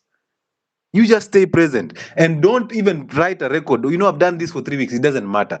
What matters is you've done it now. Do it again now. So be consistent in the present. All right? The following day, now because you've dropped sugar and the vegetable oils, it's so easy to drop wheat. Wheat is the most addictive on those three. So now start dropping the wheat slowly but carefully. Follow it up with the fruits, except avocados. Now you have a clean kitchen. Imagine by dropping those few things, you have a clean kitchen already. You're at least at 60% of it. Now, once you've done that, go on 2 meals a day. Eat at noon, eat in the evening. You're not depressed. You just don't know how to fix these things. You just don't know how to actually bring in new things. Once you do that, now start getting things that interest you. Start doing a walk. Start with maybe 2 kilometers or so. Just walk in the neighborhood and come back in the evening. Just get out of that house. Just close the screen and go walk. Stop buying those movies. Oh, have a weekend, a long weekend, I have to watch movies. No, movies, make the movie. Be the movie. Don't sit there and watch a movie the entire 2 hours. You're watching a series the entire night, disrupting your sleep. No, be the movie. Go and walk. Come back. You're so worn out already. Trust me, when you start walking, it becomes very addictive. And now those the monologues, the solo conversation that you have when you're walking alone, they start showing you where you actually were going wrong. You start feeling good about yourself. And now guess what? You start losing that belly fat. And the moment those contours start to show, you feel like, I need to do this even further. Now go and lift the weights or do even longer walks. Now join healthy people who are doing these longer walks. Nowadays in Nairobi, I see every Saturday people are walking. And that's so encouraging. Somebody's jogging in the morning. I'm just like, brother, keep moving. When I meet people along Thika Road, I'm doing my Saturday jog or I'm walking. I'm like, the guy's like, Dr. Lewis, oh man, you encouraged me to do this. I'm like, no, I didn't encourage you. You actually made the same decision to actually become better. You're getting better. Let's keep moving. Let's go. Tag me next time you're doing a long walk. I'm like, I will do that, of course. You start feeling good about yourself. You start attracting very positive energy around you. You will not chase energies. Things will just gravitate towards you. Why? Because there's something you're already creating for yourself. Creating value does not mean you're creating value for other people. You're creating value for yourself, and other people see you as light. Become the light. Become the light. Start doing that. Just slowly but carefully, gradually. No hurry. So start eating clean. Now, put up an alarm. Start sleeping early. Put an alarm at 10. And by 10, even if it's your job you've not done, even if you're chasing deadlines, you've not done it, by 10, go to bed. It was not supposed to be done by you that moment in time. If it didn't happen by 10, it wasn't supposed to be done that day. When the alarm rings, have that discipline of just going to bed. Put the phone aside, go and do a silent prayer. Just sit on that bed, relax, pay attention to the thoughts. Let them just come in and go. Do not fight any thoughts, whether good or bad. Allow them to just come in and let them flow. Let them come in, let them go. And then take about 5 minutes. Just set an alarm of about 2 to 3 minutes. Start there, slow and grow into it. 2 to 3 minutes. Listen to yourself. Because imagine, it's so difficult for you to listen to yourself for only 2 minutes. There's so much chaos in your head. What about watchmen? That's a profession. Let them just work. Now, if you're not a watchman, you can't ask a question for the watchman. Let them do whatever they have to do. Yeah, let them just keep watching. They will come back to this point. Trust me. Even those who work night shifts, they will come back here. You think they like working night shifts? Oh, you know very well your soldier sleeps early. By 9, your soldier is snoring. You have to wake him up. You go and see your soldier at 10. This guy is sleeping. What are you saying? What are you saying? Daktari unaglow jamani, show us your ways. Ay mazejo, I think ni lights. Ni lights bro. See mimi, ni taa. Talk about sperm count and erection problems. I've talked about suppressing sperm count, suppressing erections and libido through using antidepressants. I'm talking about diets and foods that actually suppress your testosterone, therefore suppressing sperm count.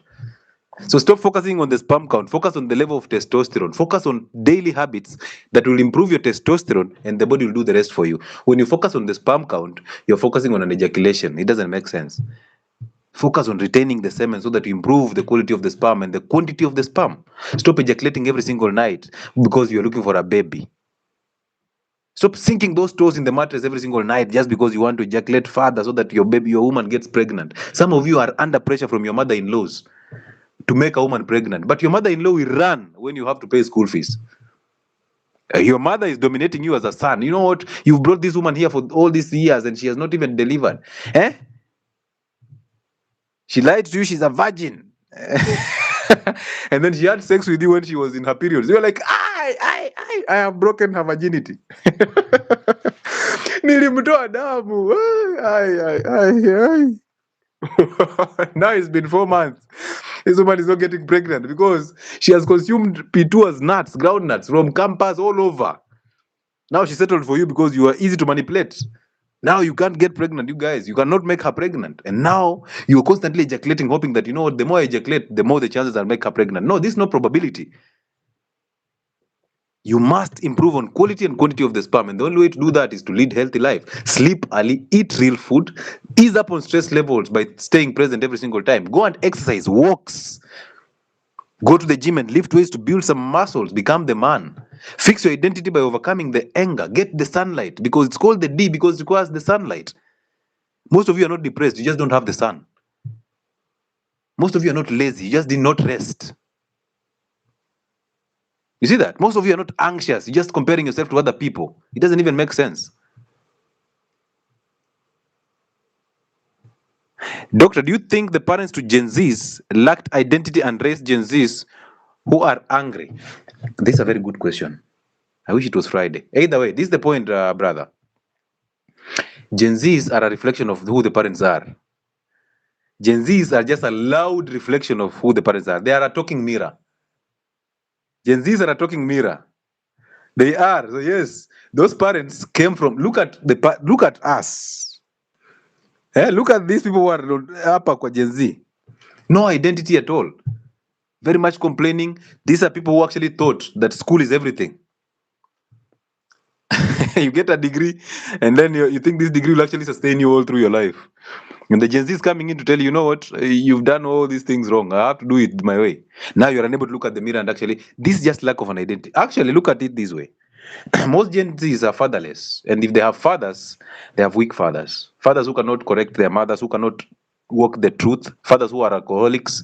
Fathers who are obese and struggling with chronic conditions. Fathers who are undecisive. And they lack power. They've lost power. They've handed power to those who are supposed to be the neck. So the heads are handed over the power to the neck, and now the family unit has actually been distorted. So therefore, we are actually breeding Gen Zs and thinking that these are special breeds. They're not special breeds. They're just who we are, but louder versions of who we are.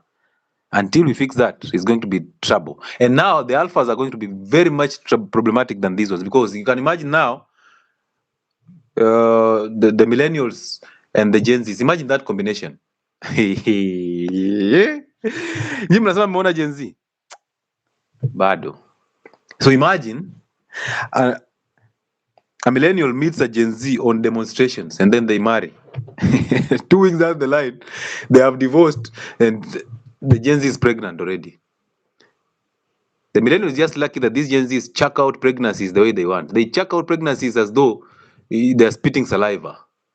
These are people who are actually getting rid of those children every single time. Oga Obina told the daughters that he uses condoms, and if he doesn't, that he uses condoms, and if he doesn't, that there'd be more siblings. Now, listen, imagine that conversation. Imagine you as a father rolling that conversation with your daughters.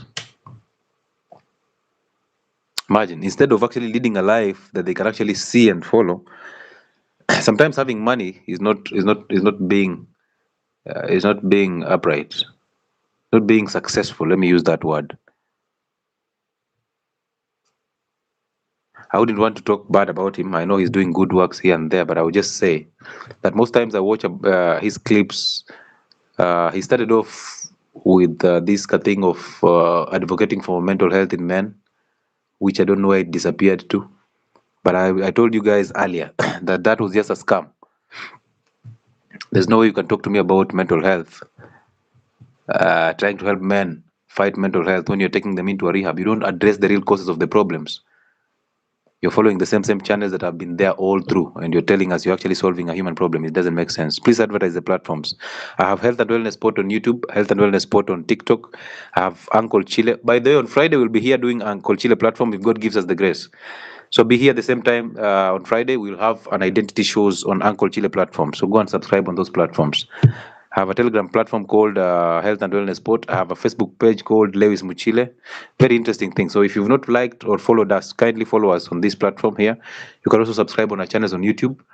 But that's not the point. The point is I don't want followers. I want a community that can actually practice what I do. I realize I have so many followers who don't even practice what we advocate for. I have so many followers who are waiting for me to actually sleep so that they can actually use it against me.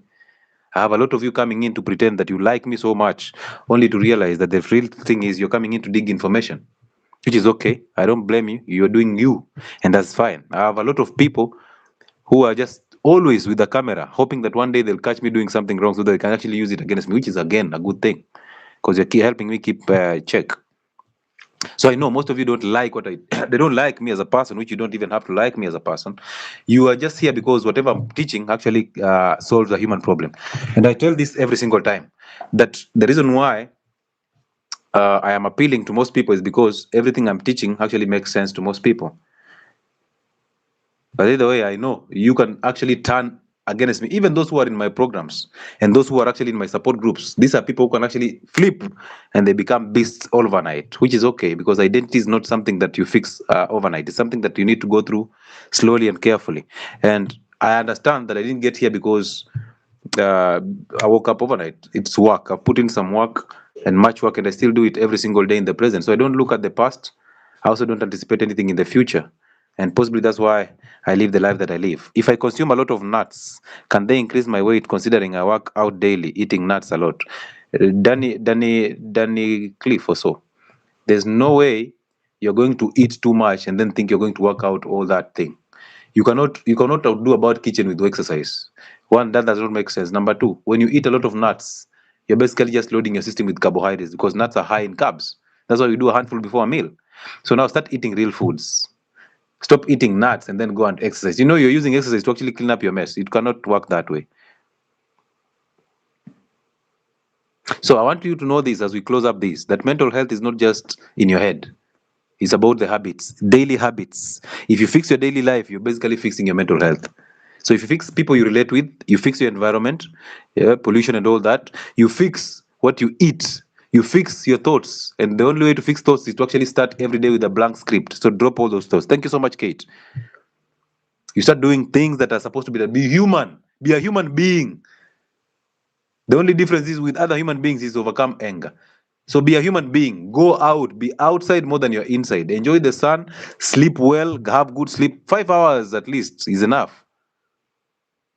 All right? Target at least 5 hours. And I'm saying at least. Maximum, do whatever you want. But I'm saying this. Be a human being. Go out. If it's raining, go and walk into the rain. If you're being rained on, it's okay. Unless you have makeup. That's being inhuman anyway. You're messing up your skin. Go and enjoy the sun. Stop applying sunscreens. Ease up on stress levels by staying present every single time. Do what you can when you can. Whatever is not in that business, allow it to go. Number 3, enjoy clean meals. Eat and start learning a skill of cooking food for yourself. Through that, you start having the discipline of not going into restaurants and eating everywhere. All right. Number 2, start fasting. It's very good at fixing your gut. And also when you're fasting, you're improving circulation to the brain, you're improving the flow of energy called ketones to the brain. You're fixing inflammation. You're fixing the brain. You're producing the BDNF, brain-derived neurotrophic factor. It will fix your brain and the nerves. Stop always being in the textbooks, just referring and regurgitating information in the textbooks. Oh, you know what? Mental health issues are because of neurotransmitters and overreacting of this and that. Leave that aside. Go and fix where the neurotransmitters are coming from, the gut. The moment you fix the gut, everything else aligns to you. The moment you fix your identity, you'll have the discipline and the consistency to do these things, even when you don't feel like doing it. But without an identity, it's very difficult for you to do these things. So let's go back to our questions and answer them and finish this up. You mentioned something about nuts. I've said nuts. Do a handful of nuts before a meal. Stop overeating nuts. All right. Yeah. Don't just binge on nuts. Don't snack on nuts. Just do a handful before a meal. So question number 1 was, and I want you guys to answer this to me because as I finish this, I want you to be the answers. So let's start. Question number 1. If you're on YouTube, be kind enough to actually like that live because I would like it to spread to other people so that they can get the information you've gotten. Now, question number 1. Are we overdiagnosing normal human emotions as mental illnesses? Do you think we are overdiagnosing? So I just want a yes or no. As you answer it, we go with a yes or no and we move. Let me fix my seat first. Good. So I want a yes or no. As I read these questions, you answer yes or no and we move. All right? Thank you so much, Obatak. Is it Obatak? Bernard Mbui is in the building. Good. So are we overdiagnosing normal human emotions as mental illness? For example, you are simply sad and you're diagnosed of depression. You're simply excited and you're diagnosed of ADHD. So are these not just normal human expressions and emotions that we're actually diagnosing them as mental health problems? Just because you lost a job, does it make you a depressed person? Good. Everybody's saying Yes, yes, yes. I like that. I like that. Number two, is therapy creating dependence instead of independence? We have talked about anti-anxiety medications causing you a lot of dependence. We have talked about sedative drugs that are called antidepressants causing you more depression. But now you know, the more the depression, the more the medication you want. So the question is, do you think that this therapy that you're actually doing, is it causing us to be dependent on medication, or is it causing us to be independent?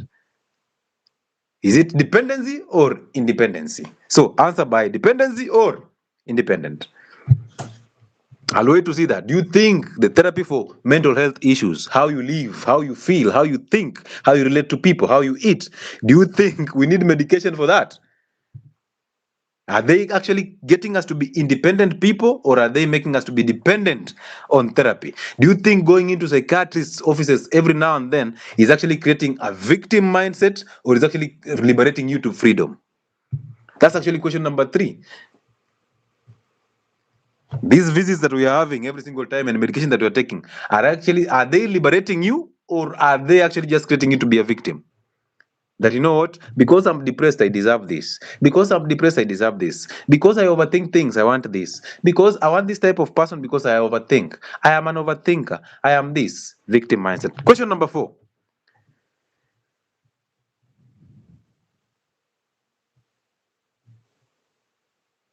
From your view, do you think mental health diagnosis and treatment italeta shida, is a business or is it a healing place? Oh, thank you so much. So the entire thing, the entire therapy, do you think, from medication to therapy sessions, all that, do you think that this is actually creating a business for more antidepressants, or do you think is actually a healing space? Do you think you will ever heal when you're taking mental? That's the question actually. Do you think you will ever heal from depression by taking an antidepressant?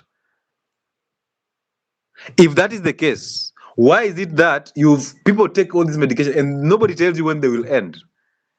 Why is it that nobody tells you that, you know what, you will by the way, people have gone through depression. When you started taking those medications, the first question most people ask is, when do I expect to stop taking the medication? What do they tell you? What do they tell you?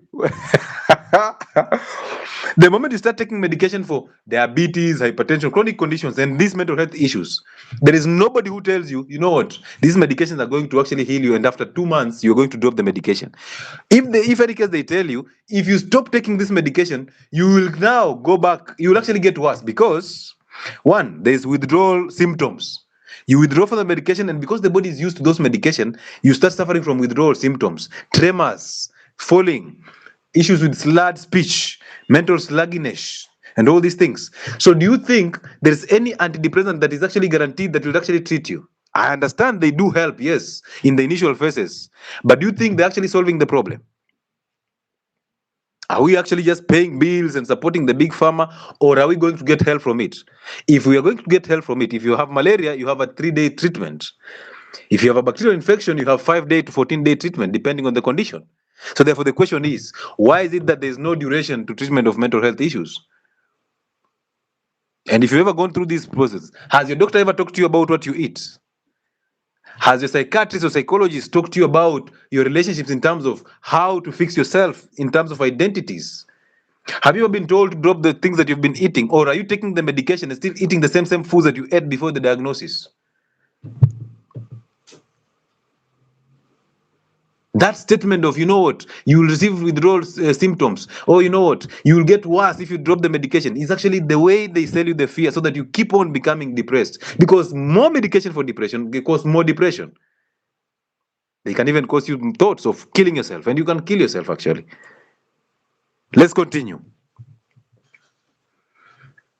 From your view, do you think that men's emotions are being ignored in this therapy? Do you think men's emotions are being ignored when you're actually handling mental health issues? Like, for example, what if a man's way of handling emotions is actually fighting through? What if A man needs a purpose and not to cry foul every single time. So do you think we are ignoring men's way of reasoning in terms of how men process information? Are we ignoring that? Or are we trying to make men reason out as women? Or does it? Okay. I actually just ignore that question. I don't even want to ask it because it actually now separates us from being men and women. It will bring a battle between men and women in terms of this case. And by the way, if you've gone through sessions of counseling, how many of you have ever been counseled by a man? By a raise of hands, if you've gone through counseling sessions, which most of you need it, have you ever been counseled by a man? Just asking to know. Have you ever been counseled by a man? Therapy is not functional. Solution for men. Thank you for that answer. Very direct. No quoting. Have you ever been counseled by a man?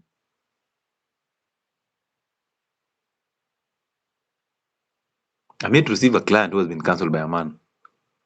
And do you think men will make better counselors?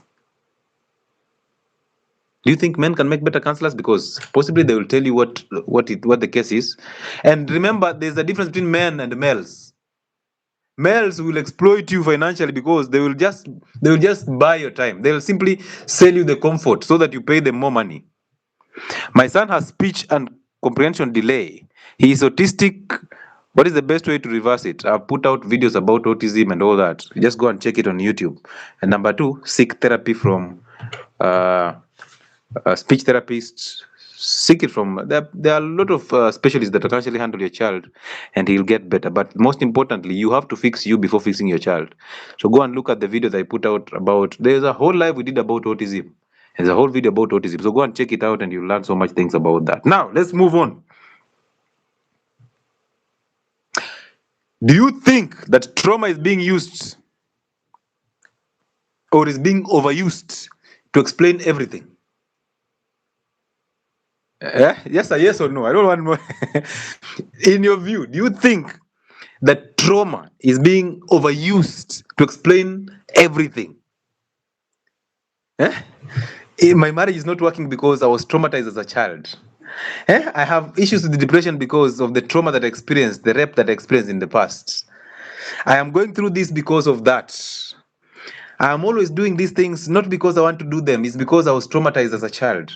Don't worry. Everything you're going through is not your fault. It's because you're traumatized. You need to overcome that trauma.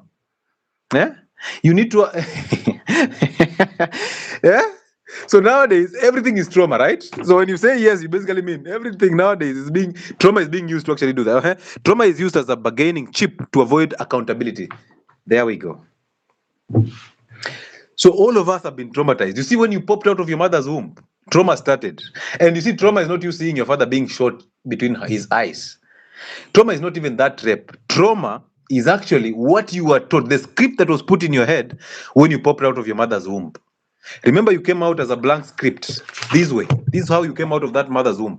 No anger, no overthinking, no emotions, no nothing. Zero. And that was the perfect state. That's why children go to heaven. The first person to start writing on that script, the first person to start conditioning you was your parent, specifically your mother. And the person who was supposed to rectify that conditioning was your father. But your father was weak. He didn't know how to deal with your mother, right? So he allowed you to be conditioned and you became a mini version of your mother. That is the first trauma. So your first enemy is not the one who raped you. The first enemy is the one who conditioned you to be that vulnerable.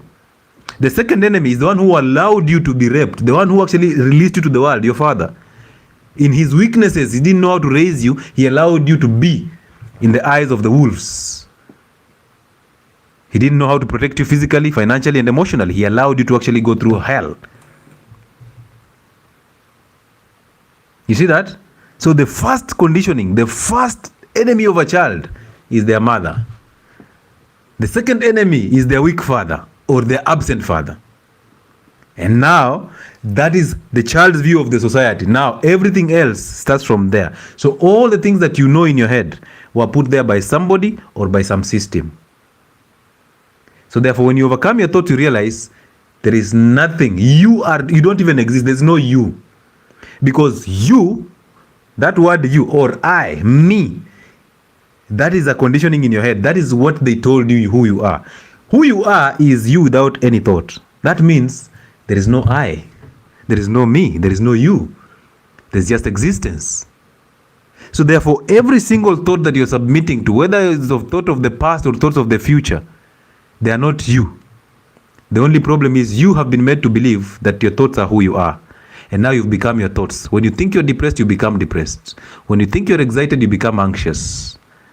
And then the same people who actually wrote the script to you are the same people who forward you to the wolves, called the psychiatrists and psychologists, to continue conditioning you and putting you on more medication. And there's no medication for mental health. There's none. There's none. But there's solutions to mental health. Be a human being. Be a human being. Stop eating every time. Stop eating all the unhealthy crap. All right? All right. Next question. So we've agreed that trauma is actually being overused to explain everything. Now, on that trauma part, let me just remind you this. At what point does trauma become an excuse rather than a starting point? Listen to that question keenly. At what point do you think trauma stops being an excuse but a starting point to getting better? That's a very challenging question, and I would like to see how you guys think. Now, listen to this question keenly before you answer it, okay? At what point does trauma become an excuse rather than a starting point? Ideally, this question is basically asking you, at what point will you start staying present? When will you start staying present? When will you stop overthinking stuff? When will you stop thinking about the future, which you don't even have? When will you stop identifying with the past, which you don't even have? When will you ever respect yourself so much to start staying present every single time? When? When? When will you ever realize that your only real reality is now? When will you stop identifying with these labels that they are putting on you? That, you know what, you are depressed, you are at stage 4 bipolar, oh, you know, you are schizophrenic. When will you stop identifying with those thoughts? Because why are you allowing the external factors or people to actually dictate who you are? When will you stop thinking about what they are saying and just focus on who you are? Because who you are, there's no thought. So you'll rely on whatever is happening in the present. Why don't you start doing that every single day? Be grateful when you catch yourself in the future. Just come back here. Do you know your reality is just now? Have you been fired now? Yes. Deal with that. Some of you hate your job so bad that you want a better job. Who told you? Listen. Some of you, ladies, listen to this keenly. Some of you want to drop that job because your boss wants you sexually, or because you've had sex with your boss already. And somebody or something in your head is telling you that, you know what, the next job, there'll be no boss who will have you sexually. These bosses who want you sexually are everywhere. The only difference is, have you fixed yourself so much to actually attract somebody who will not look at you as a sex object? Have you? Anytime you had sex with that boss, you will have to have sex to maintain that job. And if you had sex with a boss to get a job, you will constantly protect that job by having sex with the same boss. And learn. Now you leave that job trying to think that the next job is going to be fairer. There will be a new boss, and maybe there will be a woman or a female boss. You get there, you realize that female is actually the most, he becomes the most traumatizing one you've ever met. And I will tell you this for free. Those who are considering lesbianism and gayism, every time I talk to ladies who are actually lesbians, and I ask them, what is your experience with men? They tell me it was so hectic, it was so bad. My boyfriend raped me. My boyfriend did this and that. And I opted to be a lesbian because I cannot deal with men anymore. Men did this to me and I became a lesbian. Now let me remind you this. That woman that you're dating is going to become the source of your pain. Because that woman is not the solution. And that man who raped you is not the problem. The problem is you holding on to these thoughts every single time and trying to make them become your present.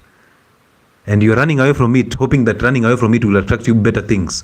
Running away from it will simply make it persist. You run away from it, you attract it. You've just attracted it in a female. You're thinking that because it's a female, it doesn't have the same spirit that was in the other guy. The spirit is the same. The body is different. Until you work on yourself to become so good to attract people who will actually treat you differently, you'll keep attracting the same people in different bodies. So moving from a straight relationship into a lesbian relationship because the straight relationship actually frustrated you did not solve your problem. It didn't. So stop telling me that, you know what, I became a lesbian because men hurt me so bad. No. You gave access. So take responsibility and start improving in the present. Become better in the present. And you will see, life has a way of filtering all these people away with a lot of ease. Life has a way of filtering people away. Look at your life from primary school. You had people in primary school that you were so close that you even cried when you finished primary school because you knew you were not going to meet them again. You went into high school, you made new friends, and you forgot about the primary school. Some of them got pregnant, they got married, and you forgot about them. You totally lost it. But you didn't plan it that way, right? Life just filtered them out. Why? Because you upgraded. So you build value by going to high school. That's how you separate. That's how you build capacity. Now the same guys, you remember in high school, you guys were burning books, academic fire, hugging each other, making these WhatsApp groups and saying, you know, we will never leave each other, we will hold back. And 2 years down the line, you guys are not friends. You don't even call each other. I am in our subgroup for my high school, but I never talk in that WhatsApp group. I always see people saying, tunachangia sijui nani amekufa. We do that and that's it. There's nothing important going on. We are waiting for somebody to die so that we pretend that, you know what, we are together. We are together. We are former high school. I don't even care. To be honest, we don't. Nobody cares. We just pretend. We are chasing a thrill of feeling good because when they look at us, tumechanga thao. Lewis did this. He's a good guy. So I'm chasing that thrill of feeling good because they think I'm a good guy. I'm not. I don't want to do that. I don't even care because we lost it. Life had a way to filter us. We went into campus. High school disappeared. The same people we thought they were so good to us, we cannot live without them. We left them. We can't stand them even now. You went to campus, when you're doing those two projects, you know, when you're in first year, you separate. First years are dating fourth years, fifth years and all that. And then, no, first years date their classmates. You have sex and then things go south because you've realized now you're classmates. You separate. Now when you go to second year and third year, you start dating the older guys. You date the older guys because they look more responsible and all that. Thank you so much, Obatala. Thank you for that. You date the older guys. You date outside the campus. Those guys who come in with the cars and pick you from campus, take you for parties, and you have sex all over. And then when you get to fourth year, or those who are doing medicine, sixth year or fifth year, whatever it is, there's a project that has to bring you back together. Now you against each other. You know those two dynamics? Because now you have to rely on your friends to actually make sure, because it's a community thing. That degree is a community thing. You have to put up ideas in a group to write a project. So now you start dating each other again. Now the sex is now exciting. And then you think, you know what, after campus, we are holding each other. We go into the job market. We will actually refer each other. We'll tell you where there's an opportunity, right? Did you? How many of your campus mates have you referred? Right now, my campus mates, my classmates look at me and they're like, this guy is so crazy. I have mental health issues to them because I teach things that are against their practice sometimes. They're like, ugugutu. Ugugutu. Controversial. So it is very normal. So now what makes you think that you've lived 21 years without a man? And then you get a man at 21, you date for 6 months, and this guy breaks your heart that you've never been broken for 21 years. This guy breaks your heart like crazy. He's just met you for 3 months. Some of you are broken hearts by somebody you just slept with the previous night. You met him that night, and then you had sex the same night, and now he has heartbroken you because you had seen a future, which is not even there. So what makes you think that you owe people something? Move. Whatever happened in the past is not happening now. Just move. Keep moving. All right? Just keep moving. Songa. Life does not stop just because you're hurting. It doesn't, because hurting is supposed to happen through you, not to you. So move. See if you'll ever see depression. See if you'll ever see depression. It doesn't exist. It doesn't. They made you believe it and you became it. Get out of that. Do a silent prayer and see what happens to you. Yes, many hide away from us because they know the shame that comes with that. They cannot even stand you. And you see, they are running away from you when you don't even have a job. Hauna kazi. Because they are thinking, we alienda high school, alienda campus, and it became better than us. So they are shying away from you. They are thinking you're doing so well. Now your problem is believing what they are thinking of you. So now you want to live a life to actually live to their standards in their heads. Because they are thinking, hey, Lewis is doing so much. Lewis is on the internet. He must have a lot of money. Now I want to live a life that proves to them that I actually have money, when ideally I don't have money. Starts to struggle. The beginning of struggles. The beginning of depression. The beginning of cycles of medication. Until you realize you can only live one life. Next question, and possibly the second last question. Does talking too much about your problems make it worse? Is constant reminder of your problems making it worse, or is it creating any solution? Do you think constant talking about your problems makes it worse? That should be the question, so that you answer yes or no. Do you think talking too much about your problems makes it worse? Do you think talking too much about your problems makes it worse? That's the second last question, ladies and gentlemen. I need those answers. Does it make it worse or better? At a problem, a problem talked is a problem half solved. Do you realize you still have to wake up and go and find solutions? Do you realize however much you talk about it, you still have to wake up and go find solutions? So the one who told you talking about it, actually the one you were talking about about that problem, do you know how much they are judging you? Do you know how much they're just pretending here because you've paid? Do you know how much they're judging you? They're looking at you like, na venye anakuanga daktari. Hey, hata huyu daktari ya unyonga. Daktari hata struggle na masturbation. But let me put on a psychiatrist or a counselor's cloth and pretend that I have not realized that daktari has a problem. Let me just advise him according to the syllabus. So doc, masturbation is happening everywhere. Masturbation, daktari, everybody is struggling with it. Even us, we've gone through it and we've come out of it, daktari. So don't worry about masturbating. What you should do is clear the triggers that make you to masturbate. Right? Do you sometimes masturbate when you see a woman wearing a miniskirt? Yes, kwanza hiyo. Kwanza hiyo inanimalizanga sana. Umejua daktari. Actually, by the way, umejua shida yangu.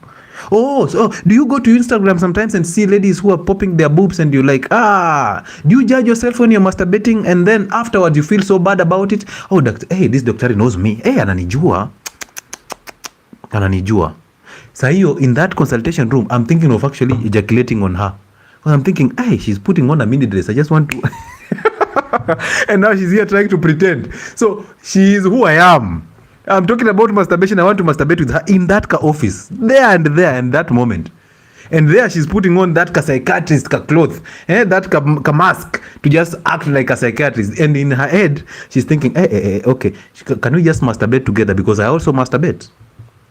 And we just clear this together because we are, but let me just pretend. So, daktari, do this, Don't worry. When it happens, don't judge yourself. Just keep moving, reduce the times you masturbate, log out of the sites that cost you all these things. Now she's just the syllabus regurgitating itself. And then you walk out of that room and she goes into that private room and also masturbates. Hey, I have never seen a cute guy who masturbates like that one. I'm glad that I masturbated with my client in my head. Okay, last question. We listen but we don't judge. We listen but we don't judge. Look at their hearts. These are people who can be triggered so easily because of anger. You tell them, you know what, I'm HIV positive and I've gone through hell. And instantly look at their face, it's already changing. It's already changing. And they're full of judgment. They're like, with all these two muscles, this guy is actually positive. Hey, basi huku nje hakuna mtu safe. And the next minute, they're having a quickie with no protection with a guy in the car. They've forgotten they even cancelled a guy with HIV. They judged that guy. They became that guy. Now they are doing the same things here. You see that? So profession does not guard you from identity issues. It doesn't. Most psychiatrists, psychologists, and counselors are going through identity problems. They will have to unlearn. And you who is constantly going there, I'm not saying you should stop going there. But the moment you realize that your solutions are actually coming from within you. Haya, daktari, breathe in and out. Sip some water, please. Last question for the night. Is healing uncomfortable? Is healing uncomfortable?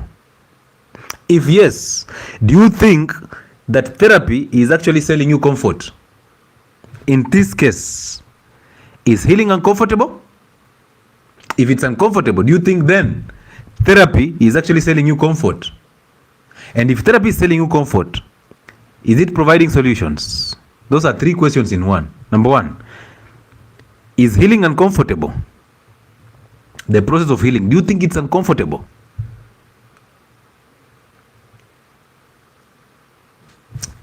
If it's uncomfortable, do you think therapy is actually selling you comfort? And if real healing is uncomfortable and therapy is selling you comfort, does therapy really help? I rest my case. I rest my case. So therefore you have to be willing to do the uncomfortable. Be willing to do the uncomfortable.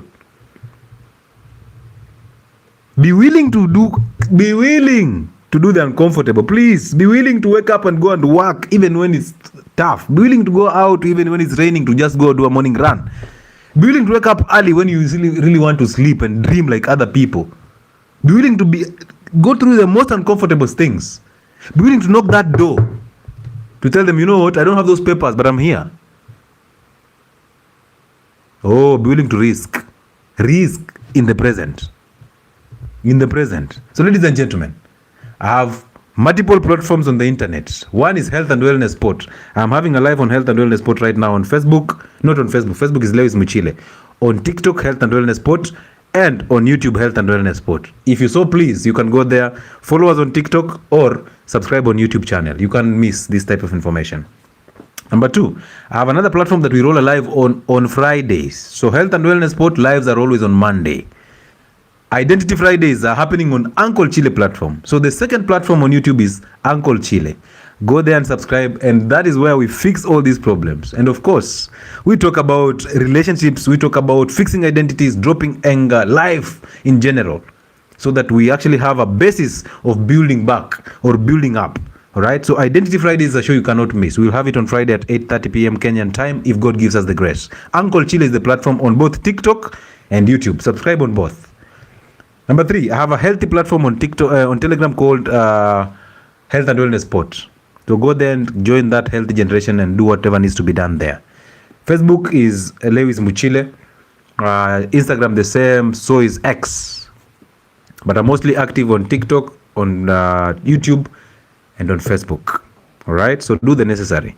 Again, we are rolling a weight loss program that happens at the end of this, at the beginning of the mid of this month, from 15th. It's a 2-month weight loss program. It costs you 4,000 shillings. So please, if you are intending to reverse a chronic condition, diabetes, hypertension, arthritis, and all that, if you're intending to actually have medication reviews and reconciliation, if you have somebody who has been on medication for a long period of time, if you don't understand your medical conditions, if you're obese and you've always wanted to fit into that cloth that you put on last in 2019, but the stickers bado kako pale. If you're that person who you pass it, people look at you and they're just like, and then in your head you're thinking, they are so judgmental. Is it because I'm fat? If you're that person, if you're called fat, you get upset. If you're that person who has an identity issue, you have anger, you don't know how to actually overcome this, this is the time to join these weight loss programs, because these programs are there to help you overcome the false identities and anger. These are the programs that help you lose weight secondary to leading a healthy life.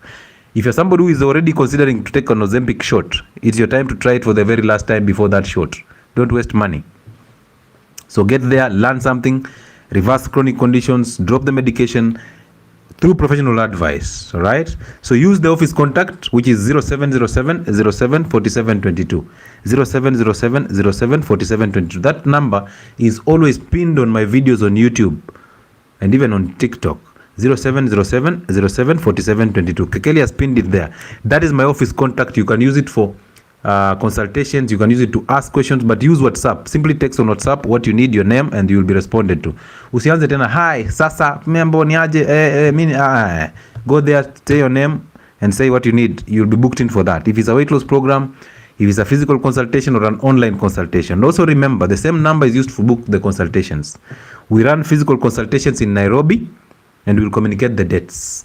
We run online consultations every single day, any time of the day, but mostly in the evening. That depends with if I'm at work or I'm easy.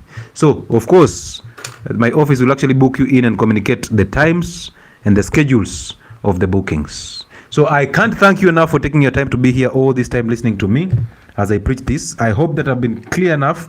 I hope that I've impacted you positively. It doesn't matter. My impact is not enough until the day you start putting in the work and do it all by yourself. Healing is within you. Everything happens within you. You can actually overcome these things. And one of the most useless diagnoses is clinical depression and anxiety and all these mental health issues that are diagnosed and you're put on medication. I am not denying medications help most people. Some people, they do, but they are supposed to help you initially, and then from there you fix what needs to be fixed, and then now you can taper down the medication and do away with this. You are not designed to be on medication for a lifetime because you're better off without medication. You're born to be free. You're born to be out of slavery. You can do it. The only thing that remains is you need to actually do it, and start now. Always stay present. Do the silent prayer. Enjoy the sun. Have your sleep early. Go and work out. Go and do a walk or a run. Do all the things that humans do. Start fasting and eat clean. And then thank me later. Right? My M-Pesa numbers are very open. You can use the office contact to send out an M-Pesa. Thank you for those who gave us super chats. Thank you for all those who actually gifted us throughout this.